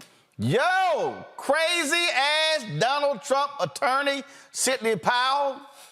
Remember she was talking all that trash, lying, oh, the election was stolen. She had all this data, her and that ragged ass pillow man Mike Lindell. Well, guess what? She got indicted by Fulton County DA Fonnie Willis, and her punk ass pled guilty today. They're supposed to have jury selection for a trial tomorrow, and that's why y'all see her little poor, look at her little raggedy behind. She pled guilty today, all misdemeanors, and she agreed to actually also testify against everybody else. Her initial charges included violation of the Georgia Racketeer Influence and Corrupt Organizations Act, conspiracy to commit election fraud, conspiracy to commit computer theft, conspiracy to commit computer trespass, conspiracy to commit computer invasion of privacy, conspiracy to defraud the state. She entered the plea a day before jury selection was set to begin in her trial. She pled guilty again to 6 misdemeanors, accusing her of intentionally conspiring to interfere with the performance of election duties. Here's exactly what happened today in court. Ms. Powell, I just have a few questions for you. Do you understand the nature of the charges that have been reaccused and that you would be pleading guilty to today? I do, sir. And you've heard all the rights that the state has gone through that you would waive by going forward with this plea. Do you still wish to waive those rights? I do. And are you pleading guilty today because you agree that there is a sufficient factual basis, that there are enough facts that support this plea of guilty? I do. Mr. Rafferty, are you satisfied your client is competent in understanding that the plea is voluntary and that there is a sufficient factual basis for entering this plea? Yes, Your Honor. I agree and find that there is a sufficient factual basis, and I find this plea of guilty to be knowingly, voluntarily, and intelligently entered. There's been a request that this sentence be entered under the First Offender Act, and the court will approve that request, withhold adjudication. But I must notify you, Ms. Powell, that you are not allowed to withdraw your plea simply because you do not comply with the terms of the sentence. And the terms of that sentence would be as recommended by the parties. On count 1, conspiracy to commit intentional interference with the performance of election duties, the sentence would be 12 months probation. And counts 2 through 6 would also be 12 months probation consecutive to each other and to count 1 for a total term of essentially 6 years probation, but we're going to translate that into months for the sentence sheet. Special conditions would include a $6,000 fine with $1,000 for each count, restitution to be paid in the amount of $2,700 to the Georgia Secretary of State's office. You are to have written a letter, which you've already satisfied. You're also to provide a recorded proffer with the state, which you've already satisfied. You're to testify truthfully against any and all co-defendants in this matter at any upcoming proceedings. You are not to have any communication with any witness, any co-defendant, or any member of the media concerning the facts or circumstances of this case. And you're to provide all documents to the district attorney's office as requested and relevant to this case. Again, Ms. Young, I would ask if you could provide the state's recitation of the exact phrasing of these, and we'll make sure that's reflected in the final disposition form. In order to make this sentence consistent with Mr. Hall, I do believe it would be appropriate, and I'm willing to include the language involving moral turpitude, although that language being included on the sentence form may not ultimately have any effect on the entities responsible for actually determining that. Are there any other express conditions and special conditions, Ms. Young, that you would like to see reflected on this sentence? I think you covered it, Your Honor. Okay. Mr. Rafferty, is there anything else that you think needs to be on the record today? Ms. Young, do the state have an announcement regarding the indictment in this case? Yes, Your Honor, the state will be entering an all-pros order on indictment number 23 SC 188947 as it applies to Ms. Powell. All right. Well, upon being provided a copy of that motion, I will sign it and the charges in the indictment will be dismissed. All right. If there's nothing else, then we will conclude this and be off the record. Good luck, Ms. Powell. Thank you, Your Honor. Thank you all. Thank you, Judge.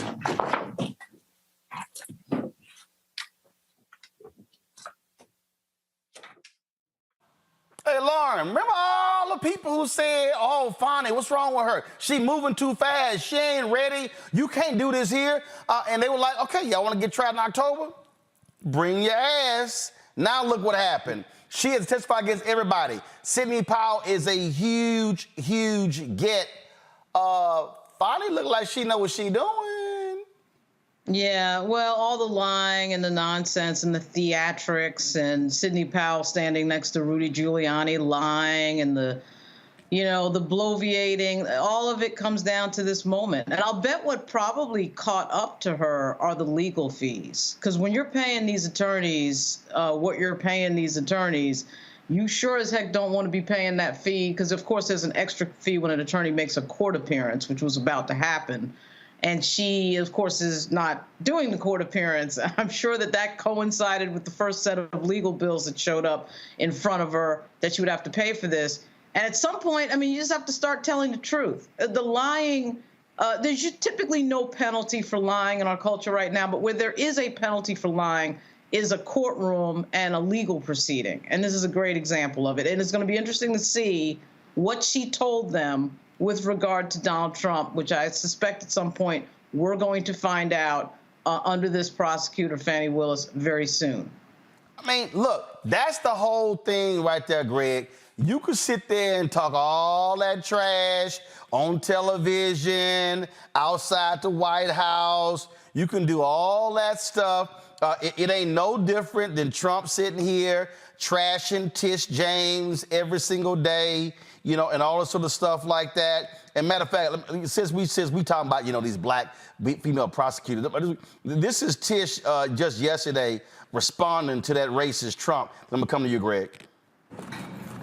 He's called me venomous. He's called me disgraceful. He's called me radical. He's called me a racist. And this is only week 3. The reality is that none of his behavior, which can best be described as performative, will change what's happening in the courtroom. The courtroom, as you know, where we have submitted evidence, and the evidence is clear, and that is he inflated his statements of financial interests to enrich himself and his family. And nothing will change that. Not the attacks on me or anyone. At the end of the day, we are here to seek justice, and we will seek justice. And so I look forward to seeing Mr. Trump again. I understand that he will be returning next week for Michael Cohen. But we are here to enforce the law, and nothing will change that. No attacks, no words. I will not give in.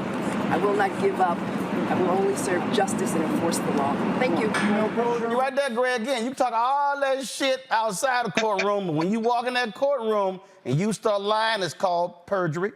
When you start making stuff up, it's called your ass in trouble, guilty. And Sidney Powell, when she said, Judge, you know what you're pleading to, right? Yeah, I do. You admitting yeah, I'm right. See, all that posturing, they sat there and they said, okay, these little sisters, they ain't gonna do nothing. Finally was like, okay, keep talking. And they kept talking. They kept going on Steve Bannon's show, Newsmax, Fox News. They kept lying everywhere. And every time they talked, they were like, you taking them notes? You taking them notes?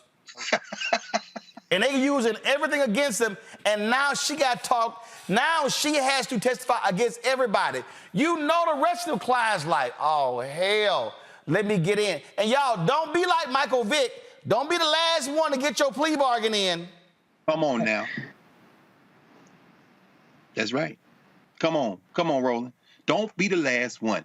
First of all, before I say anything else, all you young people out here who are wondering what difference a historically black college or university makes, you're looking at 2 graduates of HBCUs, and Fani Willis, who went to Howard University undergrad, and a proud graduate of Howard University School of Law, and of course, our sister in New York, who you just heard say, once you come in the courtroom, it's going to be a little different.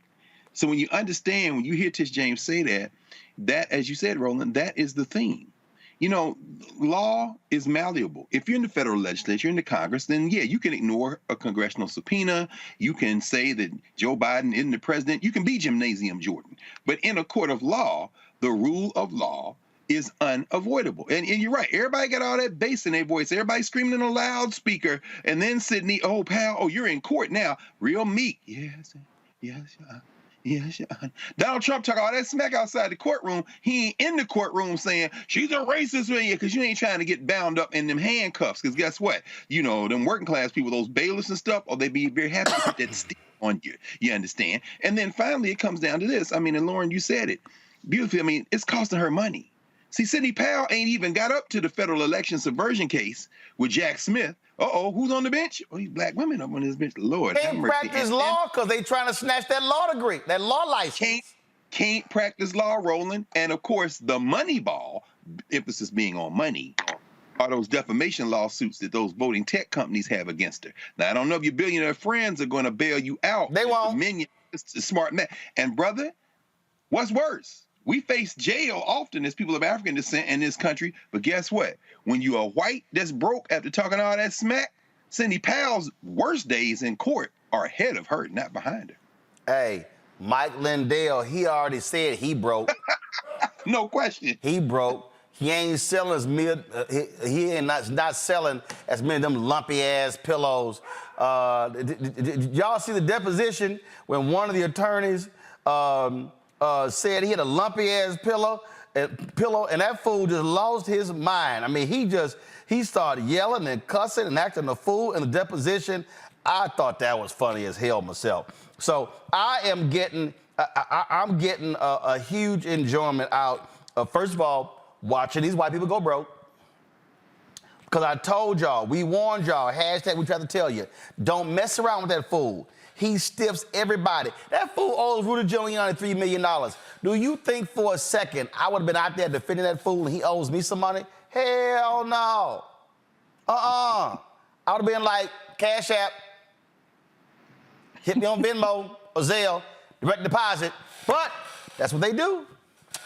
See, they sit here and they mess around with these fools, and that's what they do. That's what they do. Matter of fact, you know what? Since we here, I found a video here.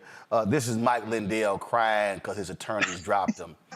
I just find it I'm about to talk to George next, so I got to have some comedy leading into talking to George. Watch this. 10 minutes ago, all the Pillow almost in tears. Lawyers we have for My Pillow and myself in the lawsuits with the lawfare with Dominion and Smartmatic, they just filed in federal court that to drop us as our attorneys, and this comes from the lawfare basically, and from the media, the attacks on My Pillow, what American Express did, just devastating our credit, and we can't pay the lawyers. We can't pay. There's no money left to pay them. This is really a tragic tale. Now, it's completely self-inflicted. You don't have to feel bad for the guy, but it is a tragic tale in the sense that he does have an employee-owned company. I mean, listen, it's like he owns most of it, but he has a company with employees in the United States that provide jobs that I think are at least okay. And imagine being one of those employees and you don't have $200 million or whatever amount Mike Pillow has. And all of a sudden your boss loses it. It's in a way like if you're just calmly working at Twitter and in comes the wrecking ball of Elon Musk, and next thing you know, you're out of a job and the company's imploding. Yeah. What's that? Remember that brother with a racist white woman came to the hotel? He's like, it's above me now. It's above me now. Yeah. I don't give a damn if he go broke. The man, did he used to be on crack? Oh my God. I don't know, did he? Yeah, Mike Lindell used to be on crack. He might need to go back. He might need to go sell some crack to pay his legal bills. Shit, wait a minute. The drug boys always pay the attorneys up front. No question. Mike? No question. Mike, get the slanging. Get the slanging them rocks, Mike. The problem is, people think he been using them. Right. All right. You can smoke some of the stuffing in them pillows. Indeed. All right, y'all, gotta go to break. When we come back, George Wallace is in the house. You see his ass over there reclining. George act like he at his damn house. No, take a wide shot. Look at all that shit he got. He got a backpack. He got another bag. He got water, a pad. He took his damn shoes off. And I put my mask on. I don't trust you. He done brought his own candles in here. I mean, George really think he at his hotel room or something. All right, y'all. We come back. We talk to George Wallace, and I gotta get George's take on that sister. She probably from Atlanta. Remember the one who got mad when the dude took her to cheesecake, and she was like, you don't take me to cheesecake? Oh, I gotta get his take on that one. All right, y'all. You're watching Roland Martin Unfiltered right here on the Black Star Network, a place where we do not sleep on hard-ass, lumpy Mike Lindell My Pillows. Back in a moment. Peace, I'm Faraji Muhammad, host of The Culture. And brothers, we need to talk. There's been much discussion about the state of the black man in our community. Whether it's in politics, education, or in the home, my brothers, we are struggling to lead the way, which is why The Culture will be hosting the Black Men Summit, where we'll be redefining and celebrating black manhood. This special series will kick off on the 28th anniversary of the historic Million Man March on Monday, October the 16th at 4 p.m. Eastern Time. I'll be talking to some of Black America's most prolific, dynamic, thought-provoking black men activists, scholars, and leaders about our role, our power, and our future. So tune in and join the conversation as an online culture crew member for The Culture's Black Men Summit, redefining and celebrating black manhood. Starting Monday, October 16th through Friday, October 20th, 4 p.m. Eastern Time each day, right here, exclusively here on the Black Star Network.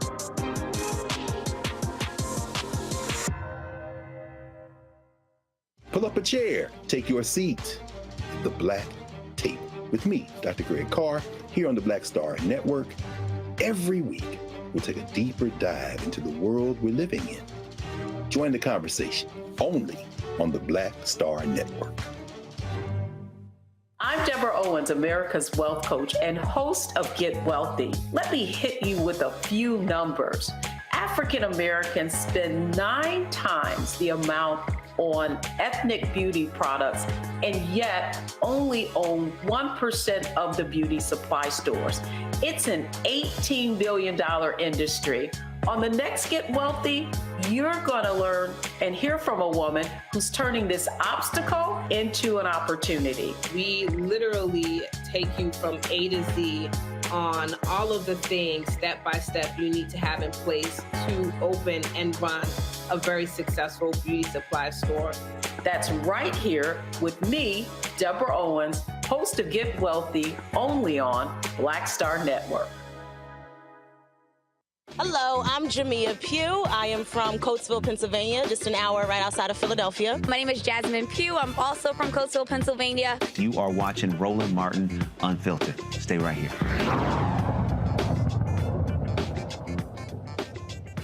Oh yeah, smooth as rides, four-wheeler slingshots side by side. Texas for me. Oh, it's Texas for me. We got family, home bars, and beautiful girls. Sexy swimwear, what a beautiful world. Texas for me. Oh, it's Texas for me. I just got a text saying bring ice, liquor, and some beer.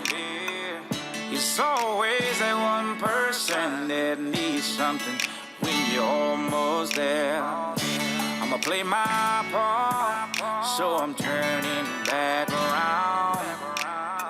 I saw a sexy... All right, y'all, welcome back. Roland Martin Unfiltered here on the Black Star Network. Matter of fact, y'all, hold on. Since George mentioned, before I sat down, George mentioned, so y'all know George is a huge Atlanta Braves fan. And so the Braves, they lost in the first round. Won all them damn games, didn't do a damn thing in the playoffs. So stop it. So George, I'm always prepared, George. So stop it. So I don't mean to have to embarrass you with my Astros stuff. You need that on your head when I bust you upside your head. I'm just saying, you need it on. Just in case so in case you get a little cold, I got an Astros Afghan for you. They're going to need that to wrap your ass up in when they lower you in the ground. When I bust you upside your head, you get on my nerve now. Don't bring up the Atlanta Braves. Oh, don't bring the Braves up? Don't bring up the Falcons either. You know we got to change the name of Mercedes-Benz Stadium to Chick-fil-A Stadium, right? For the Falcons, because they both close on Sunday. The Falcons and Chick-fil-A. Yeah. Oh, man. Roland, this is so good. I don't know about what I can say. You have been doing such a wonderful job with the news tonight. that I'm so impressed, and I'm sitting here like, this is amazing. You gotta. It was so nice that I saw you earlier, and I stole this from the hotel. Yeah, I know. And man, but where are your candles? I mean, a real comedian, Denell Rollins, he got his own black ash candles. That's another thing. My hotel I'm staying in, they ain't got no lotion. Damn, your hand. Oh. Let me be right back. Y'all know we do ass checks. I didn't say ass. We do ass checks. I got no lotion. You know, when you stay at a hotel, you got to have some lotion. No, you can't, George. You can't use that ragged-ass hotel lotion. Wait a second. My hotel is $500 a night. Well, they still got that watery damn lotion. They got no lotion. That's what I'm complaining about. They got no lotion? They got no tissue. There's something going on in Washington, D.C. Hey, man, this weekend. listen. This is terrible. Listen, Take that blanket and put it over your head. Listen, this is a black show. Yes, but we have black guests. Why you got on a cowboy hat then? Because it's my show, I own it. So we got a black show. First of all, they not paying, so let me take their label off. What you got there? This is a black show.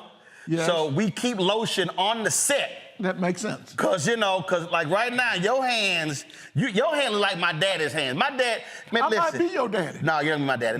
No, cause my dad look just like me. Listen, my dad. Oh, hell no, ain't your daddy. And nobody, your daddy exactly. I'll guarantee you, good looking man. God put two other people on earth. I'm gonna pull up in a minute. Let me tell you something. Man, my dad, I was like, I cannot stand ash. If y'all see the interview I did with Glenn Turmoil, I cannot stand ugly. I can't, huh? You know what the hell I said? You can't stand ash. I can't stand ugly. Oh, you must have had a rough life. Look in the mirror. So my parents would be. You know I love when I'm getting hit. I'm just one usually doing the talking. Well, you used to J. Anthony Brown hitting you. Keep going, yeah. So my dad, I was about to go somewhere. My dad said, "Son, where you going?" I go, which I was like, "Now, not with the ankles and the knees, you not." I said, you got to put some lotion on. So we can't. Your daddy said that. Now you know your daddy. I told him that. Your daddy didn't have lotion. Where you come from? You're from the country, right? Y'all had lard. Y'all put lard. No, I'm from Houston. I'm from Houston. That's the country. You don't get any country than Houston. No, I'm from the city. Damn it. Oh man, everybody from Texas think they're from the city. No, I'm from the city. You from one of those wards. Yeah, since your hotel ain't got no lotion here, they got that almond oil in it too. What is this right here? Hey, they not paying, so I ain't gonna say their name. Okay. But that's some good damn lotion. It's clear. It's one of those things you buy at the store. It's thick too. Look, that's right. It's thick. Well, one thing when you stay in a hotel, we do need our lotion. Oh hell yeah, we don't play. Right? Hey, we don't. And you know what happened too? When we stay in it's supposed to be a really good hotel where they got good lotion and good soap. Do you do what I do when they had that cart that's in the hallway? That's what I do for Christmas. And then when homegirl duck into the room, I just grab one of them bags and just grab 8-10 bottles. I did that joke 30 years ago. I steal the towels too. I went to a wedding. I stayed at the Hilton. The towels with the H on them, that was their wedding gift. That's his, that's hers. And then I did that joke. I'm older than you. I did that joke many years ago. It ain't no joke. I take if they got some damn good lotion, yeah, I'll be looking for that cart. What is that? Evelyn, Crabtree, and Evelyn and stuff like that. Every day, like I said, a 5-star hotel. Right. And at Christmas time, that's how I make my Christmas baskets. I get all the soap, I get all the lotions, I do all that stuff. And people appreciate, the ladies appreciate that. Yeah, but also, but in the good hotels, they got the scrub things in there. You don't take the scrub and thing too. You probably still taking the No, you put that in the kit. Well, that's true too. You put it all in the kit. They got candles. How you think I brought these candles down here? I steal everything. They got spray, air spray. That's when you paying. Right. The new thing now, they have the little spray they put on the pillow. On the pillow, yeah. That's right. So that's what you have to put on your mypillow.com. You have to spray that on there. It's still gonna be lumpy. It's gonna be a good smelling lumpy ass pillow. mypillow.gone.jail. He's gone. He's broke. Huh? He just crying. Oh, they go. Yeah. Laura's left me. And American Express. He used to have a $1 million credit line on his card. They dropped it to $100,000. Oh my goodness. Good. I like it. I say drop it to $10,000. I'd like whatever. I don't mind. Anybody type Trump, I want them to go broke. I want to do the same thing to Trump. That's why I'm in D.C. right now. Why are you in D.C.? I come in to see the, I didn't come in, 5 white people Look I don't at like. you, the ash gone. 5 white people I don't like. Man, let me finish this joke. You're supposed to ask me, who are the 5 white people you don't like? I'm sorry, who are the 5 white people? Donald Trump. I'm from Georgia. What's that lady name? Marjorie Taylor Greene. Marjorie Taylor Greene. Jim Jordan. Can't stand his ass. That's 3 white people. Right. Judge Clarence Thomas. I used to be Herschel Walker, but I changed it to Tim Scott. You know why I don't like Tim Scott? Why? Anytime you have an opportunity, you look at my skin. Right. If I have an opportunity to vote for a Supreme Court justice that's black, what am I supposed to do? I don't give a damn what anybody says. Am I going to do what? I'm voting for this lady. So you voted for Clarence? Oh, God, Lord. I thought, actually, Tim Scott didn't vote for Judge Brown Jackson. Right. And I thought that's the worst thing could ever happen for a man in Congress. He's a senator, too, isn't he? And she was eminently qualified. So it's not like Clarence wasn't qualified. No, he wasn't, but he was from Georgia. I thought he was going to change. And in fact, listen to him. Andrew Young told me this story. They had a reception. Andrew Young said they had a get-together. And Clarence was drinking. They were all talking. They had a good time. They all thought, all right, this brother's going to be... He's going to be all right. That's what they thought. That's what I thought. That's literally what Andrew Young he's from Georgia. He knows that he's taking advantages of all the program. He's a black man. He's going to change. Don't worry about it. Didn't do a damn thing. Matter of fact, the color of his robe should be white. And they should give him his cap. They should give him a cap. You know, what has he done for the black community? Tell the truth. Not a damn thing. Well, I guess he's been getting free airplane rides and wine. With all the white billionaires. Hey, so he's been used. Oh, yeah. Oh, I mean, look, they done bought them one. Hey, Judge, he made me so mad. I said, I hate all the Thomases. He for sale. He's for sale. Okay, so all the Thomas, and whatever Thomas Edison. I don't like Thomas Jefferson. I don't give a damn Thomas English muffin. Get rid of all the Thomases. I'll go off on them. If that was a number for you to turn your back on black people, ain't no number. Well, Clarence got a number. Well, he's stupid.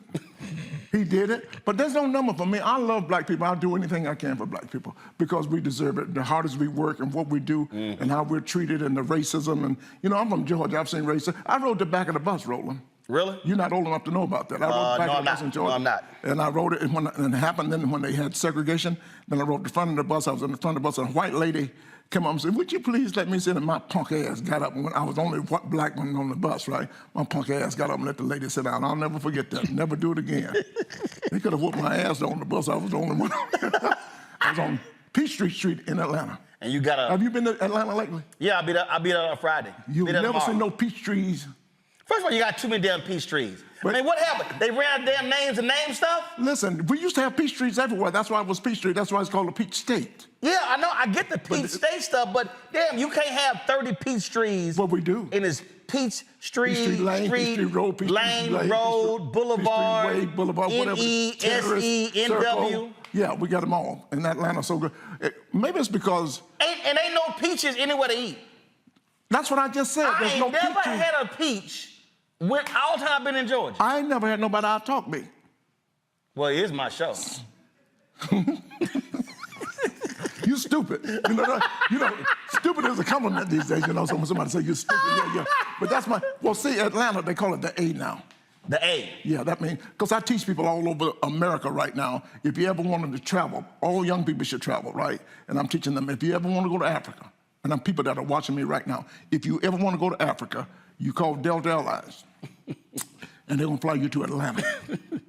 So Atlanta is... You won't know the difference. So...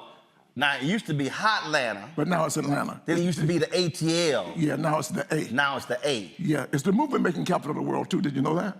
Yeah, I know. Like the movie Wakanda? Right. A few years back, they wanted to make that movie in Africa. Black Panther? Black Panther. They wanted to make that in Africa. And they actually went over to Africa to make the movie. Right. But when they got over there, they didn't have enough black people. So they had to call Delta and fly them right back to Atlanta. And stop by Tyler Perry Studios.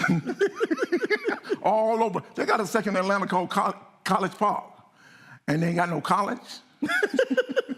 And they ain't got no park. But that's my hometown. Well, they got college there. I'll be at the Clark Atlanta homecoming on Saturday. That's going to be wonderful. You know, I'm born and raised in Atlanta, and I've never been on the campus, Clark Atlanta campus, Morehouse. I have got to go and do that. What the hell you been doing? Well, I don't know. I drive by all the time, and I just look at the stadium, and I need to go over there and visit those people. I should have gone to college there. Yeah, just pull over and walk around. They'll probably lock me up. George Wallace, what you doing over here on this campus? You know, you can't old people just be walking on campus. Yes, you can. Well, I'm going to do that. George, you got to act like a VIP. Yeah, I'll do that. I do it all the time. So I'm going to tell them, I know. I just show the hell up. Hey, I'm going to do my show from here this evening. They go, cool. You know, somebody gonna beat your ass one day. I don't know whether it's in Houston or where it is, talking to people like you do. Somebody gonna beat your ass down. Hey, George. They're not gonna know you Roland. Everybody don't know you Roland. George, yes they do. It's just like Tim Scott talking about there's no racism. Somebody gonna beat his ass down one day. George, I am the mayor of Black America. What you do? How old were you when your mind just got up and walked away from your ass? What is wrong with you? George, I'm telling you. Your employees are now laughing at you. No, they laugh because they not, listen, we did a show in Dallas for now Congresswoman Jasmine Crockett. Okay. And so we were going to Houston. Ooh, is she good or what? Oh, yeah. She's good on earlier. Come on, really? She was on the show earlier. Oh my God, is she good? We're going, I was like, you know what? We're going to do the show from Prairie View. Man, I called, picked up, said, hey, this is Roland Martin. I'm coming through. Want to do the show from the campus. All right, Mr. Martin, ain't no problem. We'll have you right over here. Did it right there from the middle of the campus. That's really great. Come on, Doc. I'm proud of you. So, George, yes. It ain't hard for you to stop by Clark Atlanta. I just said I'm going to do it. Well, do it. Well, I'm going to do it. I mean, come on, okay, man. we What through the hell with you that been now. waiting on? My mama said cut. Okay, you know what that means, huh? 78 years old. I'm not 78, I'm 77. I got to ask you this here, and I think this woman from Atlanta. So this thing went real viral. It went viral. I want to see it because I've been working. I've been traveling, flying overnight, and I'm tired, and I want to see what happens. Something went viral. Right, because you went to your hotel. Let me take these glasses off, too. Lotion. Oh, shit. You ain't lying, because you blind as hell. Put my glasses back on. Johnny Gill sitting here with them shades on. Hey, Johnny Gill's a friend of mine. Shut the hell up, okay? I know. I guarantee you, Johnny got some shades on right now.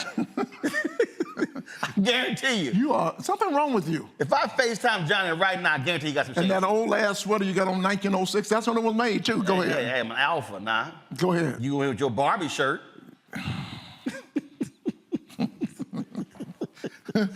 Would you go ahead with the news? Right, so here's the deal. Cheesecake Factory. I have never met anybody talk more than me. Easy. I swear. I get paid to talk. The Cheesecake Factory has been You get paid to talk shit. We talking.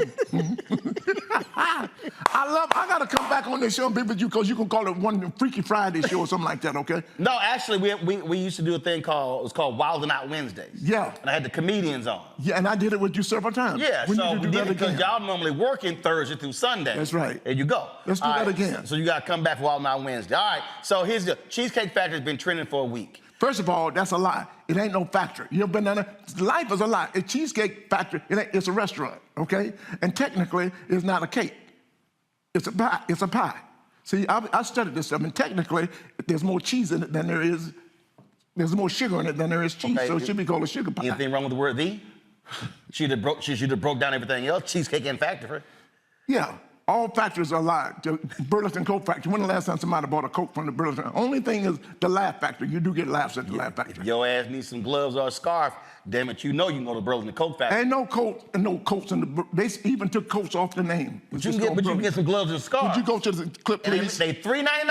There's something wrong with it. All right, so here's the deal. Ladies and gentlemen, I'm here with Roland Martin. My name is Dr. George Wallace, and I just love laughing. And I thank God for being here in Washington, D.C., because I want to be president of the United States one day, and I want to do things like people that are walking and texting. I think you should be able to just knock the hell out of them when they just walking across the street. They knock the hell, some things I want to do. And no more, let me get a joke in. No more support dogs either. I'm not talking about service dogs. Okay. Support dogs, people I was at the, what's the difference? Support dogs is just people that are emotional. And what is stress? I was at the Olive Garden yesterday. A lady had a support dog, big ass dog. What is stressing your ass out? You can't handle these breadsticks down here. What the hell is just the salad bowl going around? You know, we don't need these big ass dogs. I'm sitting there trying to eat my lasagna, and the dog at the next table licking himself. I don't need to see no shit like that while I'm. Go ahead. I agree. No cussing on the show, damn it. All right. Plus, I want to be a preacher, too. I want to make me some real money, like Joel Osteen down there. You going to be the cussing preacher? Let me tell you something. Why do preachers lie so much? Did you know there was a preacher? We got a preacher in Atlanta. His name is associated with money called Kept Your Dollar. And we got another guy. He said, just to do plaintiffs, he said the Lord told him he needed a new jet. Remember that? Right. And he already has two. Right. The Lord ain't told him, that's bullshit. He's just making up stuff. Why would they lie? Not let alone on Sundays when they walk up in the pulpit. But Jesse is from Louisiana. I don't give a... And he got the biggest house in the state of Texas. And he's bragging about it. I'm sick and tired of these. I love preachers, but they got more money than anybody, and they don't give back. We got a guy to come on, another guy from Talent. I think it's something in the water in Texas. Kenneth Copeland? Ken Copeland, he's the richest one. No, I'm talking about Pop-Off, the one with the water, the prayer water that he puts on people, and there's water out of the tap. Oh yeah, yeah. He used to always see him on BET. But they preying on black people. It's always black people in those audiences. Oh yeah, you ever see that? Benny Hinn, I was talking to him one day, and I said, "What happened to that lady?" Hallelujah, hallelujah. He healed a lady. George, my brother. Listen. He healed a lady in a wheelchair, and I said, "Oh my God, I saw you when you touched that lady, and she got up out of a wheelchair." And I said, "I never heard of her. What happened to her?" He says, "Oh, we had to let her go." Because she was actually on staff. She was on staff, yeah. She was on staff. Yeah, so it's crazy. Now, how do we start talking about preaching? All right, now we're talking about cheesecake. Let's get to the cheesecake. So, George, I want you to see, you have not seen this video. I have not seen this video. I need you to give us your expert analysis yes, sir. on this ignorant-ass woman. Press play. You don't know what the lady ignorant Trust me, watch. Where's the camera? Where am I supposed to watch? Come on, press play. I be damn. See, I can't hear it. See, See, what did the lady do? Somebody call and let me know what did the lady do at the Cheesecake Factory. She's probably from Texas. All right, listen. What are we doing? Factory, y'all. What's the problem with that? This is a chain restaurant. Who takes someone that looks like this to a chain restaurant? You want to talk about it? I'm fine with talking about it, even in front of them. Oh, yeah, I want to talk about it. Yeah. Come on, get it on in the car. Yeah, we're going to talk about it.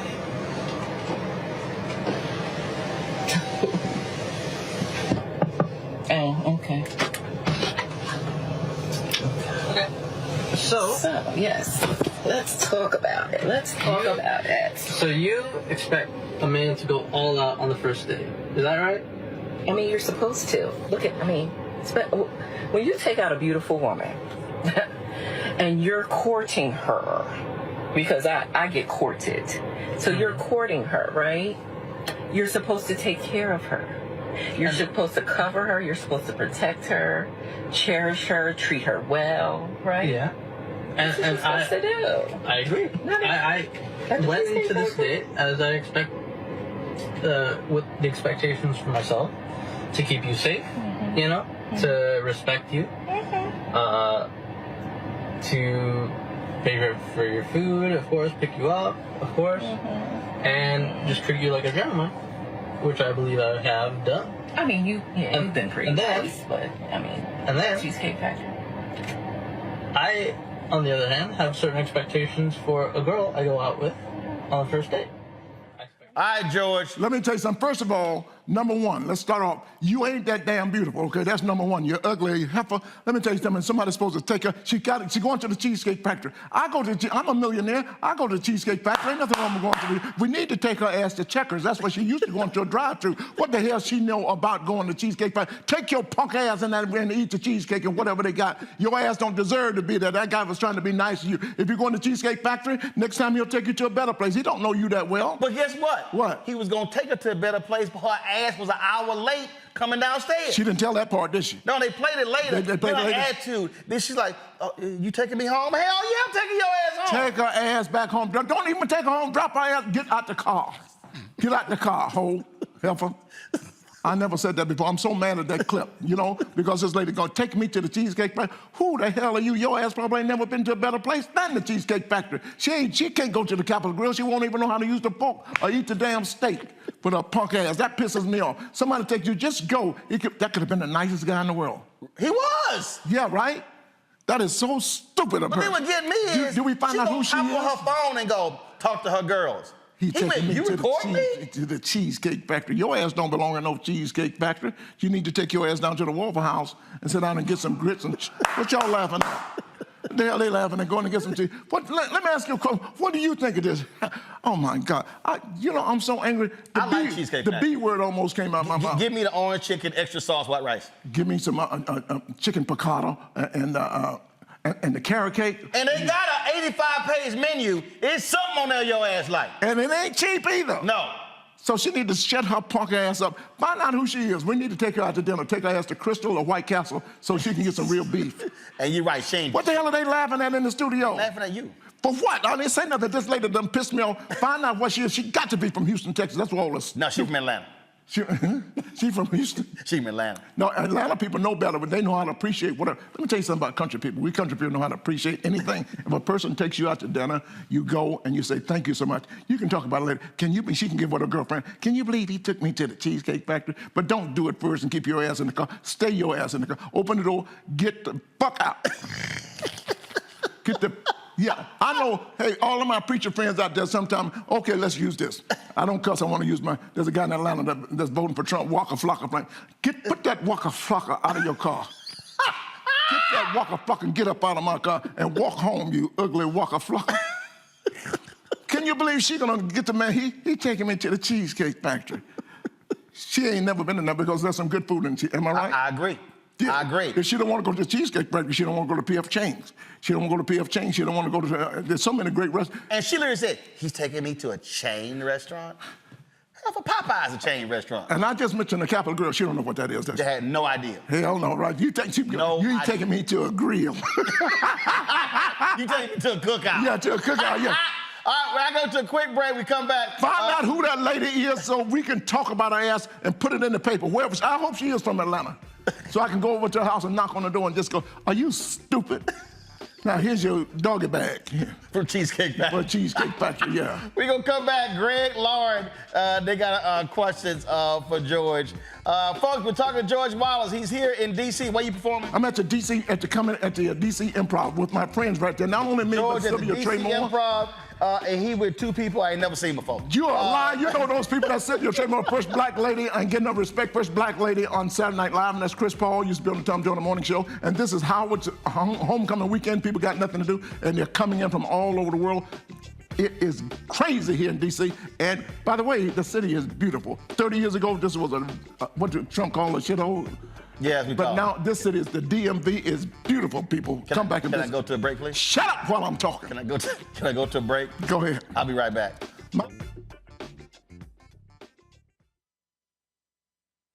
Hatred on the streets, a horrific scene, a white nationalist rally that descended into deadly violence. White people are losing their damn minds. As an angry pro-Trump mob storms the U.S. Capitol, we've seen We're about to see the rise of what I call white minority resistance.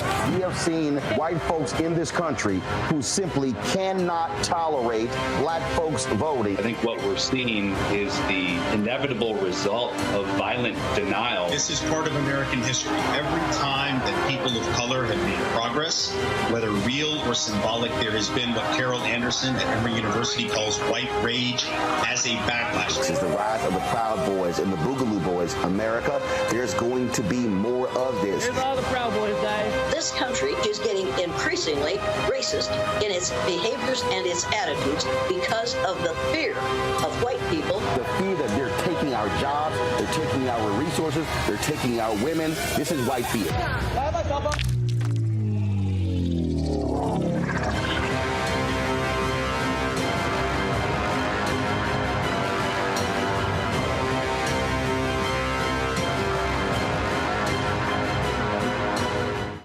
Pull up a chair, take your seat. The Black Tape with me, Dr. Greg Carr, here on the Black Star Network. Every week, we'll take a deeper dive into the world we're living in. Join the conversation only on the Black Star Network. Hello, I'm Marissa Mitchell, a news anchor at Fox 5 DC. Hey, what's up? It's Sammy Roman, and you are watching Roland Martin Unfiltered.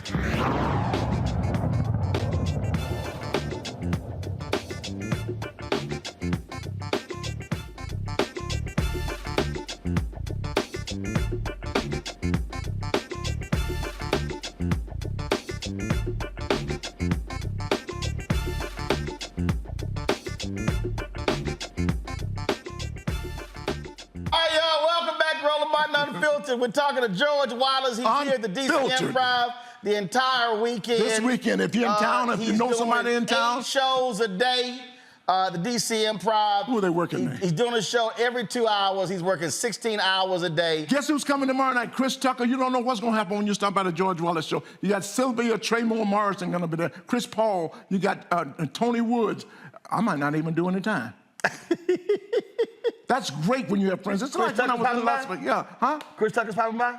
He's supposed to. Oh, That's what he told me. Well, you popped by his golf tournament. What? We were all there together. You were awesome. I thank you for getting up there. You know, Roland takes over everything, right? We got 1,000 people in a room, nothing but millionaires, and Chris is up there auctioning stuff, and he's selling a cup, and everybody offer $1, and Chris give it to him, and we're going like, hold on, that ain't the way you auction. You got to somebody, because I'm the first one, you know me, at an auction, I'm the first one to raise my hand, because I know somebody's going to So they had a Shaquille O'Neal signed basketball, and Chris took the first offer. Yeah, that's what I'm talking about. $250. I went, hey, Chris, come here. Give me the mic. Give me the mic. Give me the mic. I said, I was going to do it, but you don't leave money in the room. Exactly. You don't leave money. Well, he was leaving money on the table. I think we eventually sold that ball for like $1,500. I'm like, Chris, what the hell are you doing? I thought it was $5,000. We finally got it rolling up. We got it up there. Because I bet the first... I bid the first... It was more than $250. Yeah, right? More than $250. Let's see here.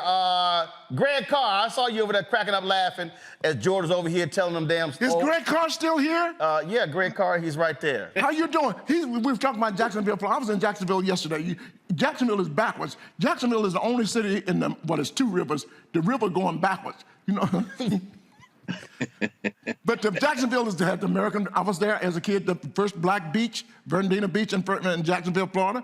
Lift every voice and sing. Lift at Jacksonville, Florida. I guarantee you, Greg got a book on that beach somewhere behind him. Is that right? So you see all them damn books? He ain't read them books. You ever go to people's house? They got all them damn books. You know they ain't read them damn books. He can turn around, Greg, and just pull a book. Ask him has he read it. I guarantee. Okay, all right. Test it. Greg, hold on, Greg. Greg, break his ass off. Tell me to stop. Tell me to stop. When you say stop, I'll tell you. Go. Stop. Go, Greg. Hold on. Go, Greg. The first female. Well, this goes back to the 4th dynasty in ancient Egypt around maybe 2800 BCE. She's in the so-called pyramid age. So that takes you back to... No, you're bragging. Now you're trying to embarrass me because you know I don't know a damn thing about this. I really think I need to go back to school, Roland. Well, he is. No. He's longtime chair of the Department of Afro-American Studies at Howard University. How do I get into Howard and study my daughter-in-law, my granddaughter-in-law? How do you say my grandkid's wife? They're back here. They study. You call it my grandkid's wife? Yeah, they're studying. They're coming back. They studied. She's a doctor. They look like little kids, but she's a doctor from Howard. I like to go back and learn how to. I just need to learn. I need to go back to school. Learn what? Everything. I don't know shit. Well, just go by Greg's house. Get all the damn books. But I can't read either. Hey, Greg, I can't help you. Roland, all I was going to ask, first of all, I'm a big fan, brother, and also a great admirer. And my name is Dr. Wallace, by the way. Oh, no question. The Reverend Doctor, the way I understand it. Listen to me. Don't you feel better since you're talking to me? I'll make people feel better. Sir. Listen, that's what laughter is the greatest medicine in the world. Laughter is healing for the soul. And that's why it's important to keep laughing. When you stop laughing, you stop living. So that's why I encourage everybody. I have the greatest job in the world, and I teach young people to make sure you honor your essence. Let people know that you enjoy what you do. Right. Just because you got a degree in marketing doesn't mean you got to do statistical analysis the rest of your life. You might enjoy arranging flowers or fixing cars or painting refrigerators. The money will come. Make sure you enjoy your life. Now you sound like Jesse Duplantis. Greg, go ahead with your... But I'm not... No. I'll keep in that vein. First of all, anytime you want to come up, Howard, Brother Wallace, we give you the chalk. We need you to talk and talk to these young people. But since you mentioned Lift Every Voice and Sing in Jacksonville, I thought it was interesting because I know you went to the University of Akron, and I remember I'm LeBron James' daddy. Go ahead. Absolutely. I remember an interview where I saw you talking about when you got there, it's in the wave of activism, anti-Vietnam War and SNCC and the Black Student Union, and you were shocked that the black students, all 200 of them, however many small number were there at Akron, did not know Lift Every Voice and Sing, didn't know Black history, didn't know who George Washington Carver was. And the only question I have with you, because, having written for Red Fox and done this kind of work, and all jokes aside, one of the most educated folk we have, certainly as a comedian, how important is study? How important is education to your career as a writer, as a comic, as a film actor, just as a kind of force out there? How important is it to know our history? Everything away from you, but when you got that education, let me tell you something. I can say it on this show. I'm never able to tell this joke. My dad had told me, Deacon George Wallace told me, son, I want you to go to school. I want you to get all the education you can and make all the bread that you can. Back in the day, remember, Greg, they called it bread. Yep. He said, because life is like a shit sandwich. That's what my daddy told me. Make all the bread that you can, because the more bread you have, the less shit you got to eat. I'll never forget that. By the way, my dad texted me and he said, tell George that's a bad blue jacket he got on. Now, see, bad means good. Okay, Greg? Yes. Greg is a doctor. Yes, sir. Okay, bad means good. It's just like I call him stupid. That's a compliment. Everything is different these days. You know, asshole used to be offensive. Let me tell you what you do right now. You walking down the street tomorrow, wherever you are, you see a lot of people on the street, just shout out, hey, asshole! At least 5 or 6 people gonna turn around. What? Somebody, why? Why? Somebody call. See, so the words are different now. And I'm working with words too now, Greg. I'm working with, the word, what's the name you put the cheese on the thing? Charcuterie board? Charcuterie. What you put the cheese in that? I don't know, I hate cheese. Well, you know that thing that put the wood on the charcuterie, they put the cheese and the sausage on the charcuterie or something like that. The board they used to whoop your ass. All y'all bougie people in the control room, what is it called? Right. You know Mark Clark know it. I'm sorry, my earpiece is out. Charcuterie, it's called charcuterie, right? Go ahead, what'd you say, Carol? Carol, what'd you say? Charcuterie. Charcuterie. Yeah, say it again? Charcuterie. Charcuterie. Charcuterie, yeah. The board they used to whoop your ass with. Now they put meat. What they laughing at? They putting meat on it. Am I right, Greg? And meat and cheese. Yeah, man. But education is the most important thing that you can get. They can deny you, but when you got that education, I am so good that I studied at university. I studied marketing and advertising. And the first one I got out of college, I sold real rags. I sold the ShamWow back in. So do-rags? I said real rags. Shut up and listen. I thought you said do-rags. I said real rags. I sold the ShamWow back in it didn't even have a name. ShamWow? Yeah, we sold the 800 commercials. Yeah, I sold that back in 1972. And I was selling rags, and I sold. I was full. You'd be surprised how many people need rags, how much money you can make selling rags. And I did that, then I went into advertising. This is education. Now, my point is that when I got to Las Vegas, I never wanted to be a television star, I never wanted to do movies, but I wanted to be a comedian since 6 years old. Is that because you couldn't read the script? What was that? No, I'm only gonna hit you one time. Listen, but I know I had to get education because I wanted to be a comedian. I heard all of the older guys saying how tough it was, and sometimes they didn't have food to eat because they were struggling. As a comedian, I'm going to hell with that. I'm always going to eat. And so I went to school, University of Akron, got my degrees and come out, and I worked and made a lot of money in selling. And then I went to Las Vegas. I went there for 30 days, 60 days, 90 days. Next thing you know, I'm there 15 years. I'm the only black American that has gone to Las Vegas and actually owned the show. I did not work for the hotels. And you came out and you came to the show, 750 people in the room, and I created that by my advertising knowledge and education that he's talking about. And I had more billboards in Las Vegas than any company, even more than Caesars. And then that's why they started calling me the new Mr. Vegas. I'm so blessed to have lived my passion. I achieved my goal, and I had only 5 years ago, I go, wait a second, what am I gonna do now? So now that's why I'm just getting into movies and television right now. And I'm teaching the young people, make sure you enjoy your life, travel, because life is backwards. Nobody tell the kids at Howard that life is backwards. As soon as you get out of college, as soon as you get out of high school, get on an airplane, go to another country, see how other people live. Charge it to your parents. I don't give a damn how you do it. But the real education is learning to live with other people from other countries, okay? Don't I say life is backwards? Don't you hear, doctor, when old people say, when I turn 65, I'm gonna retire and travel all over the world. For what? You too damn old. You can't do shit. I see old people in Eiffel Tower just, and then old people got to be in bed at 6 o'clock, so they ain't going. But make sure, young people, you enjoy your life. Honor your essence. Live your dream and do what you want to do. You know what I never done? What? Dr. Greg, you know what I've never done? I've never filled out an application. My goodness. Because you can't write? No, you wrote for Do you have a mic stand here? I'm going to take his temperature, I swear to God. Greg doctor had another question there, sir. No. Lauren had a question. Okay, Lauren? Yeah. Lauren? Hey, George, how you doing? How are you? I feel good. I was so educated listening to you guys that I go like, what am I going to talk about? No, it's all right. You're right when you say laughter is a healing thing. You're absolutely right about that. I may actually come over to the comedy club. I've been to that club, and it's really good. I wanted to know, I'm from New York, so I'm going to ask a New York-related question. I wanted to know about Jerry Seinfeld. Who? Did you ever... Jerry Seinfeld. I think I heard of him. Go ahead. Yeah, I think you've heard of him. And so, are you going to ever be on his show? Have you been on his show? His car show? Yeah, comedians in cars drinking coffee. And were you ever on Seinfeld? Because there wasn't that many black people on Seinfeld, but I figured if there was one, you'd be the one. But tell me about if you're going to be on any of his shows, because that show with the cars where they go to drink the coffee, as simple and as silly of a concept as it is actually really, really funny. Yeah, because George, a journalist. You know what I don't understand? What? Seinfeld and I was talking about the other day how journalists can take them 15 minutes to ask one question, and then you don't know what the question is. She just,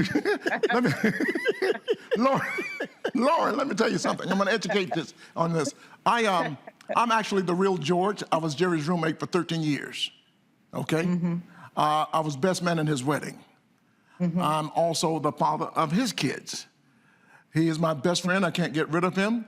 What happened? The father of his kids or the godfather? Just go along with the joke and shit. Okay, got it. Okay, just checking. I'm just checking. I mean, y'all had some freaking roommate stuff, you know? Look at the kids. See, don't they look a little bit like me? But yes, what happened was we had a friend named Gary Shelling, comedian. Yep. And he had a show, and his best friend was on the show named Lewis Smith. And Lewis got fired, and they broke up. He said, "Why didn't you tell me you're supposed to be my best friend?" And we go, "Oh, hell no." So we keep business and friendship separate. There you go. Money, friendship, separate. Yeah. And then that's why we've been friends for all these years. I did the show, I did one episode, it was called Desperado, something like, at the end I was a doctor and he wanted me to do a scene because when they circumcised the baby breast, they call it the breast, the Jews do. And so it's supposed to be the father and the grandfather. So Jerry held one leg on this first side and I held the other leg. And when the rabbi did his little circumcision thing, the baby went, ah! The baby went crazy. They got him drunk first. They gave him some wine. They gave the baby some wine. But to this day, when I walk into his house, that little boy looks at me and go, "I know you from somewhere." And that's the look we needed for the Desperado scene when they sang the song and I was a doctor and I looked up. Now, comedian in cars getting coffee, check it out on YouTube. We did the most expensive one ever made. He came to Las Vegas. We got in the car. He surprised me with the car that my dad used to have, a 65 Buick Riviera. And we drove all over Las Vegas. Then we went down to a little restaurant called the Pepper Mill that's open. That used to be the club that everybody went to after the shows were there, the Pepper Mill. And so, that was really fun. So Lauren, make sure you check it out. It's called Comedian Cars Getting Coffee with George Wallace. Y'all heard George earlier say he never missed a meal. Listen, when I went to see George know every damn chef in Vegas. Yes, I do. Every damn chef. Now go ahead. No, don't go there. Go ahead. Guess who had the worst steak? He went through 9 chefs. I said, George, when we gonna eat? Listen, guess who has the worst steak in Las Vegas? Who? Gordon Graham. The guy that does all of the... Gordon Ramsay. The guy that does all the shows in the kitchen. I swear to God, I've been eating in every steakhouse in Las Vegas, and I went there in the Paris Hotel, I'm going, and John Murray was with me. I'm going, just is not good. So now you go to the kitchen and say, this steak sucks! That's what he needs to be in the kitchen. Shut it down. That's what I should have shut it down. But I tell you, we have good food in Las Vegas. You need to come to Las Vegas right now. Let me be an ambassador for the city. You know, that sphere that's there, that's right out of my window. That's fire. That's nice. And we got the new hotel, the Fountain Blue, the tallest hotel. That's next door to me. We got the Resorts World. Las Vegas it's really the town that never sleeps. Now, I'm going to say this, the entertainment capital of the world. I'm going to go ahead and say Las Vegas more than New York City. Because 10 years ago, 15 years ago in New York City, it used to be all night. Also in Las Vegas, after 11 o'clock, it's pretty hard to find a restaurant that's open anymore. Yeah, I don't know what's up. I don't know what, and you know, back in the day in New York, we go to breakfast at 5 o'clock in the morning. Right, chicken and waffles, damn it. That's how it was created. In New York. In New York. Exactly. A lot in of New York, in Harlem. Yeah, that's right. A lot of people think it's Los Angeles, but no, it wasn't. And see, when you talk about... Stop pointing at me. When you talk about, when you talk about Vegas... I understand that. When you talk about the Vegas, do you advise taking your woman to the Usher show? Yes, I would do that. You know, because Keke Palmer, boyfriend, acting this damn nice like his mind. Oh my, Keke Palmer. Oh my goodness, she's so beautiful and she's so talented. And do you see her hosting the show, the game show? Yeah, she's so fantastic. But yeah, go see her Usher. Old show. Wait a second. Usher's from Atlanta. We have to support each other. You know, all good things come out of Atlanta, except Waka Flocka Flame. I don't understand. Listen, I had a problem one time. I said I don't like black Republicans, but I had to correct myself. I don't like the black MAGA supporters. Gotcha. There are some good Republicans everywhere, but the black, I don't understand what do you get? These people don't like you. At all. At all. Why you wearing a red hat? Punk ass. Flocker. I think Greg had another question before we go. Greg?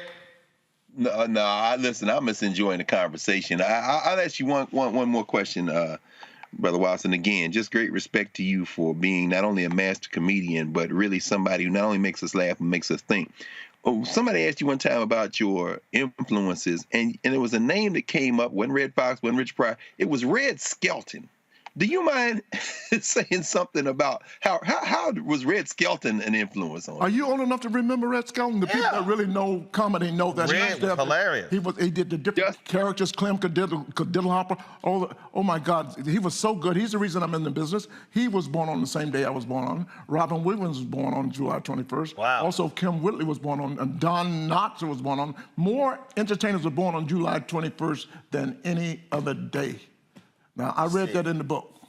7 months. What the hell you know? No, I'm going back to like when y'all all conceived. You ain't no astrologist. What the hell you going? What you looking up in the airport? I'm talking when y'all go conceive. So it's July 7 month. So what? Y'all were all like what? Probably Thanksgiving babies. Thanksgiving. Y'all were like August, September. Always all the July area. I know. I just told you July. No, you were born July. You were conceived 9 months earlier. So the freakiness had to be around Thanksgiving, 3 months later. So all y'all were conceived around Freaknik. Because I'm a freak-a-leak. Freak-a-leak. Now I want to talk about toilet paper. I got some jokes here. Greg, this is my legal pad. If they're not on this pad here, they're not legal jokes, okay? Lauren, I went to buy some toilet paper the other day, and it was said 36 mega rolls. These are new jokes here. I already get paid for the old jokes. Mega rolls or mega rolls? Ooh, if you don't shut the...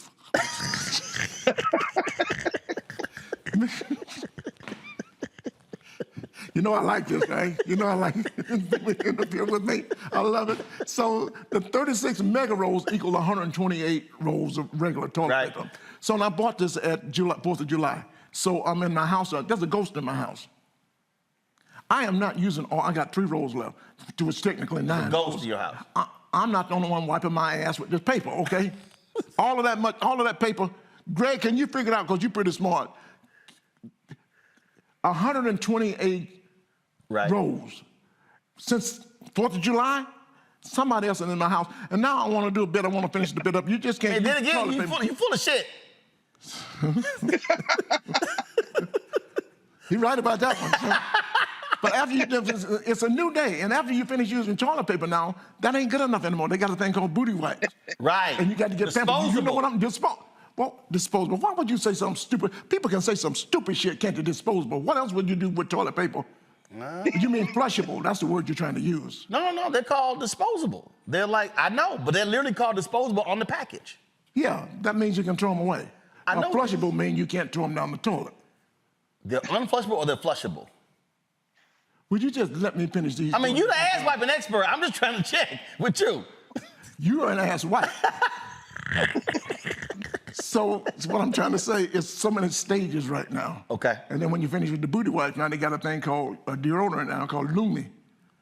Lumi, it's for down there. They got these different deodorants. That's how I come up with these new jokes. Okay, here's another new joke. What happened to the bidet?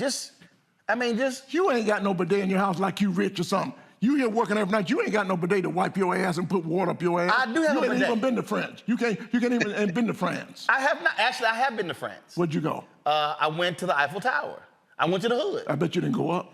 I didn't go up because you know why? Because you're country. You're scared. No. Your ass you know is why? Old.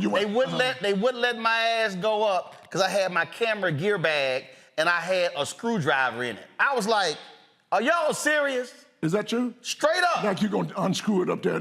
Straight up. We would come back from Liberia. Antoine, my VR, was with me. So I don't put my camera bag below. I carry my gear. They were like, oh, you can't go up. Why didn't you leave it downstairs? They got a thing down there they can lock your stuff. No. I don't leave my shit down But I'm glad you do say you travel. You was in Liberia, then you stopped off in Paris. What is your favorite city in the world? My favorite city in the world is... Because my first degree was in transportation. That's what I'm talking about. No, seriously. So this was a question that was asked in my speech communications class at Texas A&M.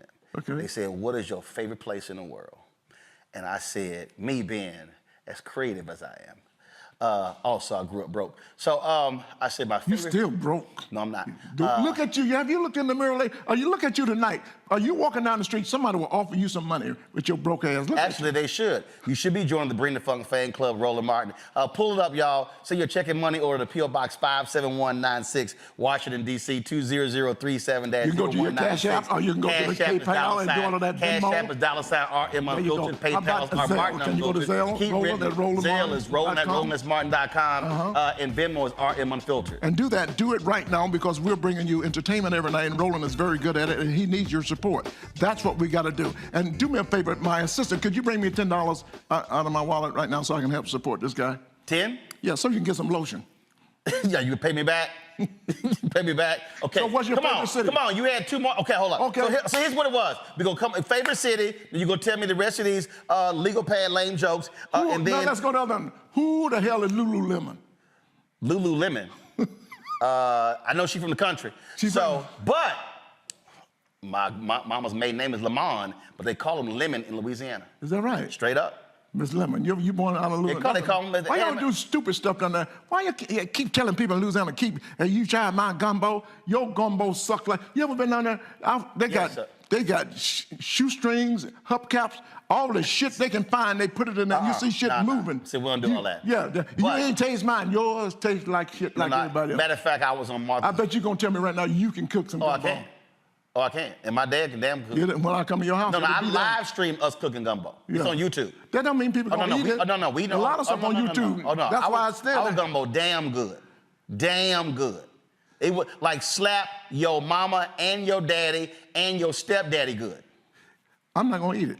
I don't give a damn. Yes, you I will. might slap your mama and slap your daddy. No, because the gumbo gonna be good. Listen, I was on Martha's Vineyard, and I ain't gonna say whose house we went to, but we took it to. They said, "Hey, they fixing a gumbo." George is. You was at President Barack Obama's house. I was there too. I was in the kitchen. You can't say that. So man, I went there, and look, I had gumbo before I had breast milk. I know gumbo. You have what? I had gumbo before I had breast milk. I had know chicken gumbo before I had breast milk. My mama would put her titties in. I said, "Go, lady, go get me some chicken." So here's what Greg, what is wrong with you, Greg? That's it. So here's what happened. My mama breastfeed. My mama put her. I said, "You go get me some chicken. Is that good?"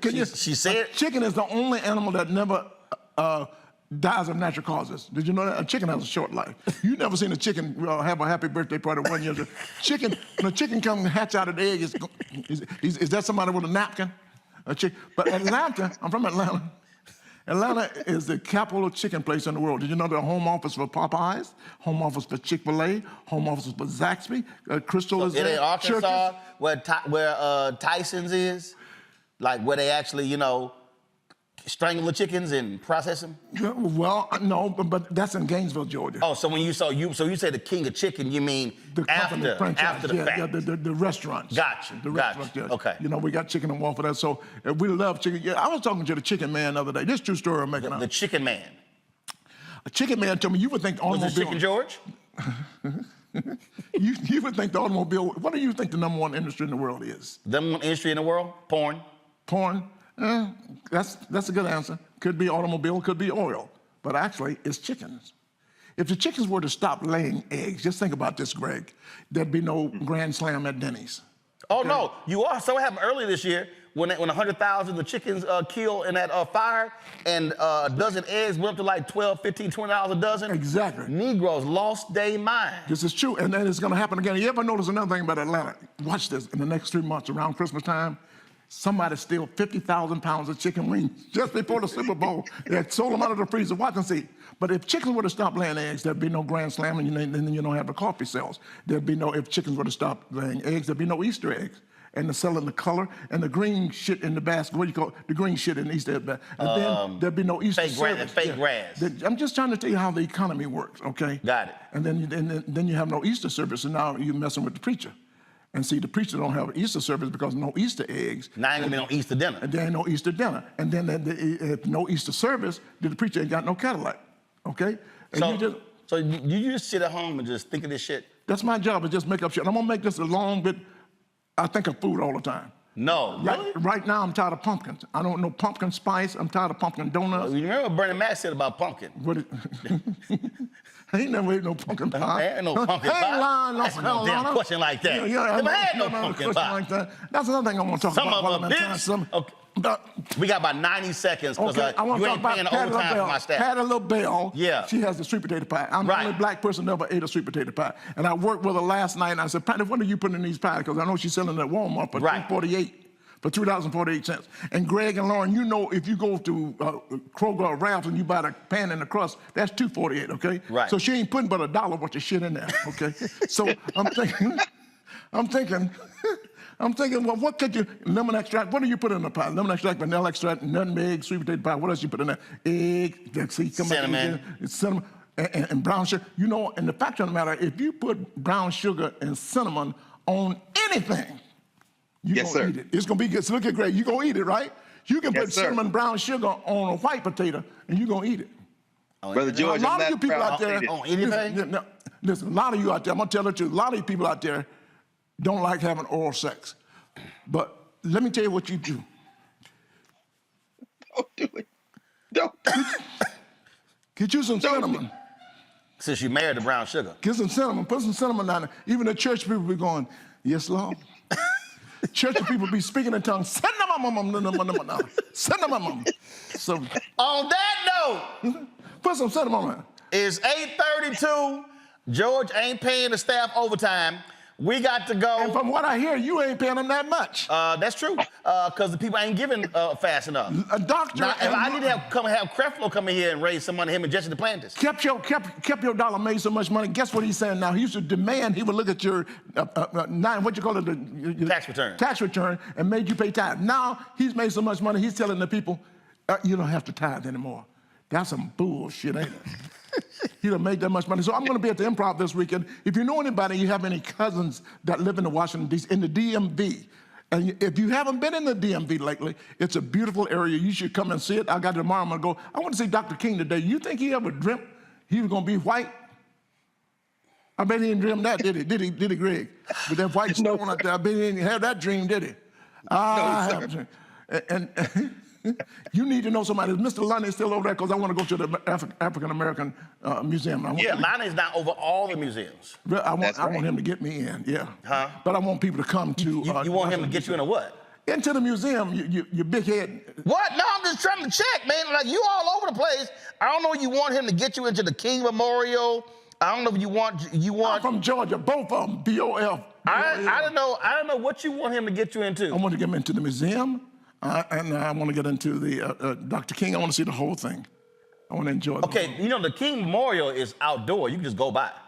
I know that, but you the one mentioned, do you want me to get It's like walking on a Clark Atlanta campus, just going by. Okay, I will do that.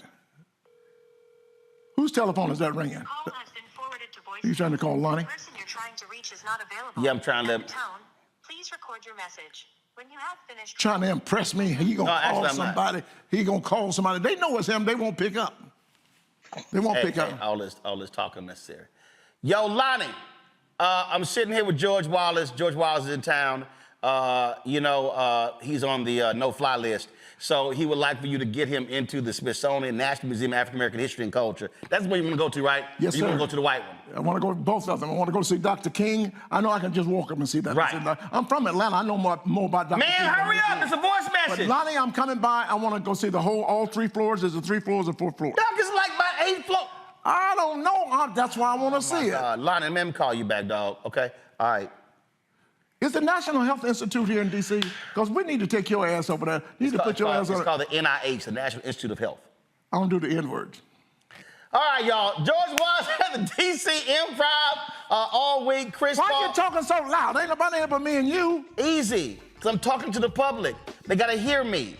Plus, and you my got voice, no microphone. They hear you. My voice carries in here, and it's my shit. Thank you very much. All right, y'all. So again, George Wallace, DC you still Improv. Got to pay rent. He in the DC Improv, pulled up, y'all see right there, showtime, 7, 9:15, Saturday, 6 and 8:15. The prices of you serious? See hey, me? that's What what they is- sent us. You 45. paid $150 to see me in Las Vegas. Look what that is up there. Actually, I did not pay. All right, so I know your broke ass in that the thing. You security was out guard there knew who I was and let me in for free. All right, y'all, you get the ticket information right there. Go to the DC Improv website. Y'all check George out. Don't you have a book with no pictures in it? I got a book called Laugh It Off. Make sure you enjoy your life. Laugh it off. Okay? Greg needs one to go behind. Okay, I also got a book called Bull Twit.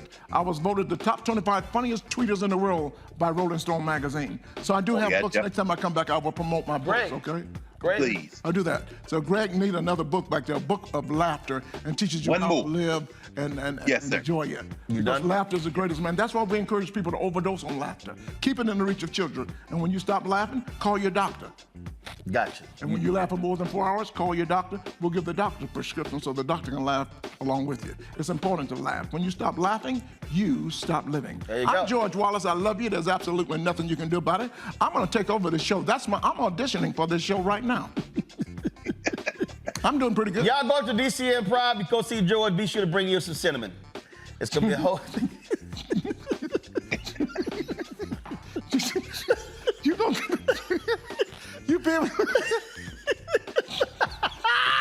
I'll see y'all tomorrow. New Birth. Missionary Baptist Church in Atlanta. You going there? Bishop Brian is a good friend of mine. I worked his church there, and I didn't have to tell him. I couldn't tell him that I used to work for Eddie Long. Chris Tucker and I went to Chris. Listen. Hey, you're not gonna believe this? I was up in the pulpit with Bishop Eddie Long before he died, right? But that makes sense before he died. Yeah, but he told me to sing a song, and my dumb ass couldn't think of a song. You know what I sang? What? He touched me. Oh, he touched me. Something happened, and now I know he touched me and made me whole. Ooh, he touched me. Y'all, I'm at New Birth tomorrow for the McDonald's Inspiration Gospel Tour. We're going to be in the house. I'm going to be doing a show from there as well. Looking forward to that. Saturday, I'm at Clark Atlanta's Homecoming. And then Sunday, I'm going to be signing books at New Birth on Sunday. Book you signing? My book, White Fear, How the Browning of America is Making White Folks Lose Their Minds. That's right. That's right, because they have no cinnamon in their cabinets. All right, y'all. I'll see y'all tomorrow right here on Roland Martin Unfiltered, the Black Star Network. Don't forget, y'all, do me a favor. Contribute to our Bring the Funk fan club.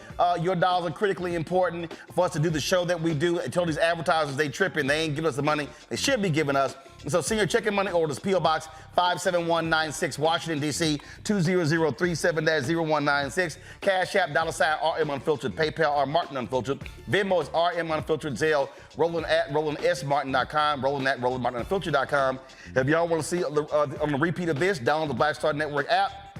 Apple phone, Android phone, Apple TV, Android TV, Roku, Amazon Fire TV, Xbox One, Samsung Smart TV.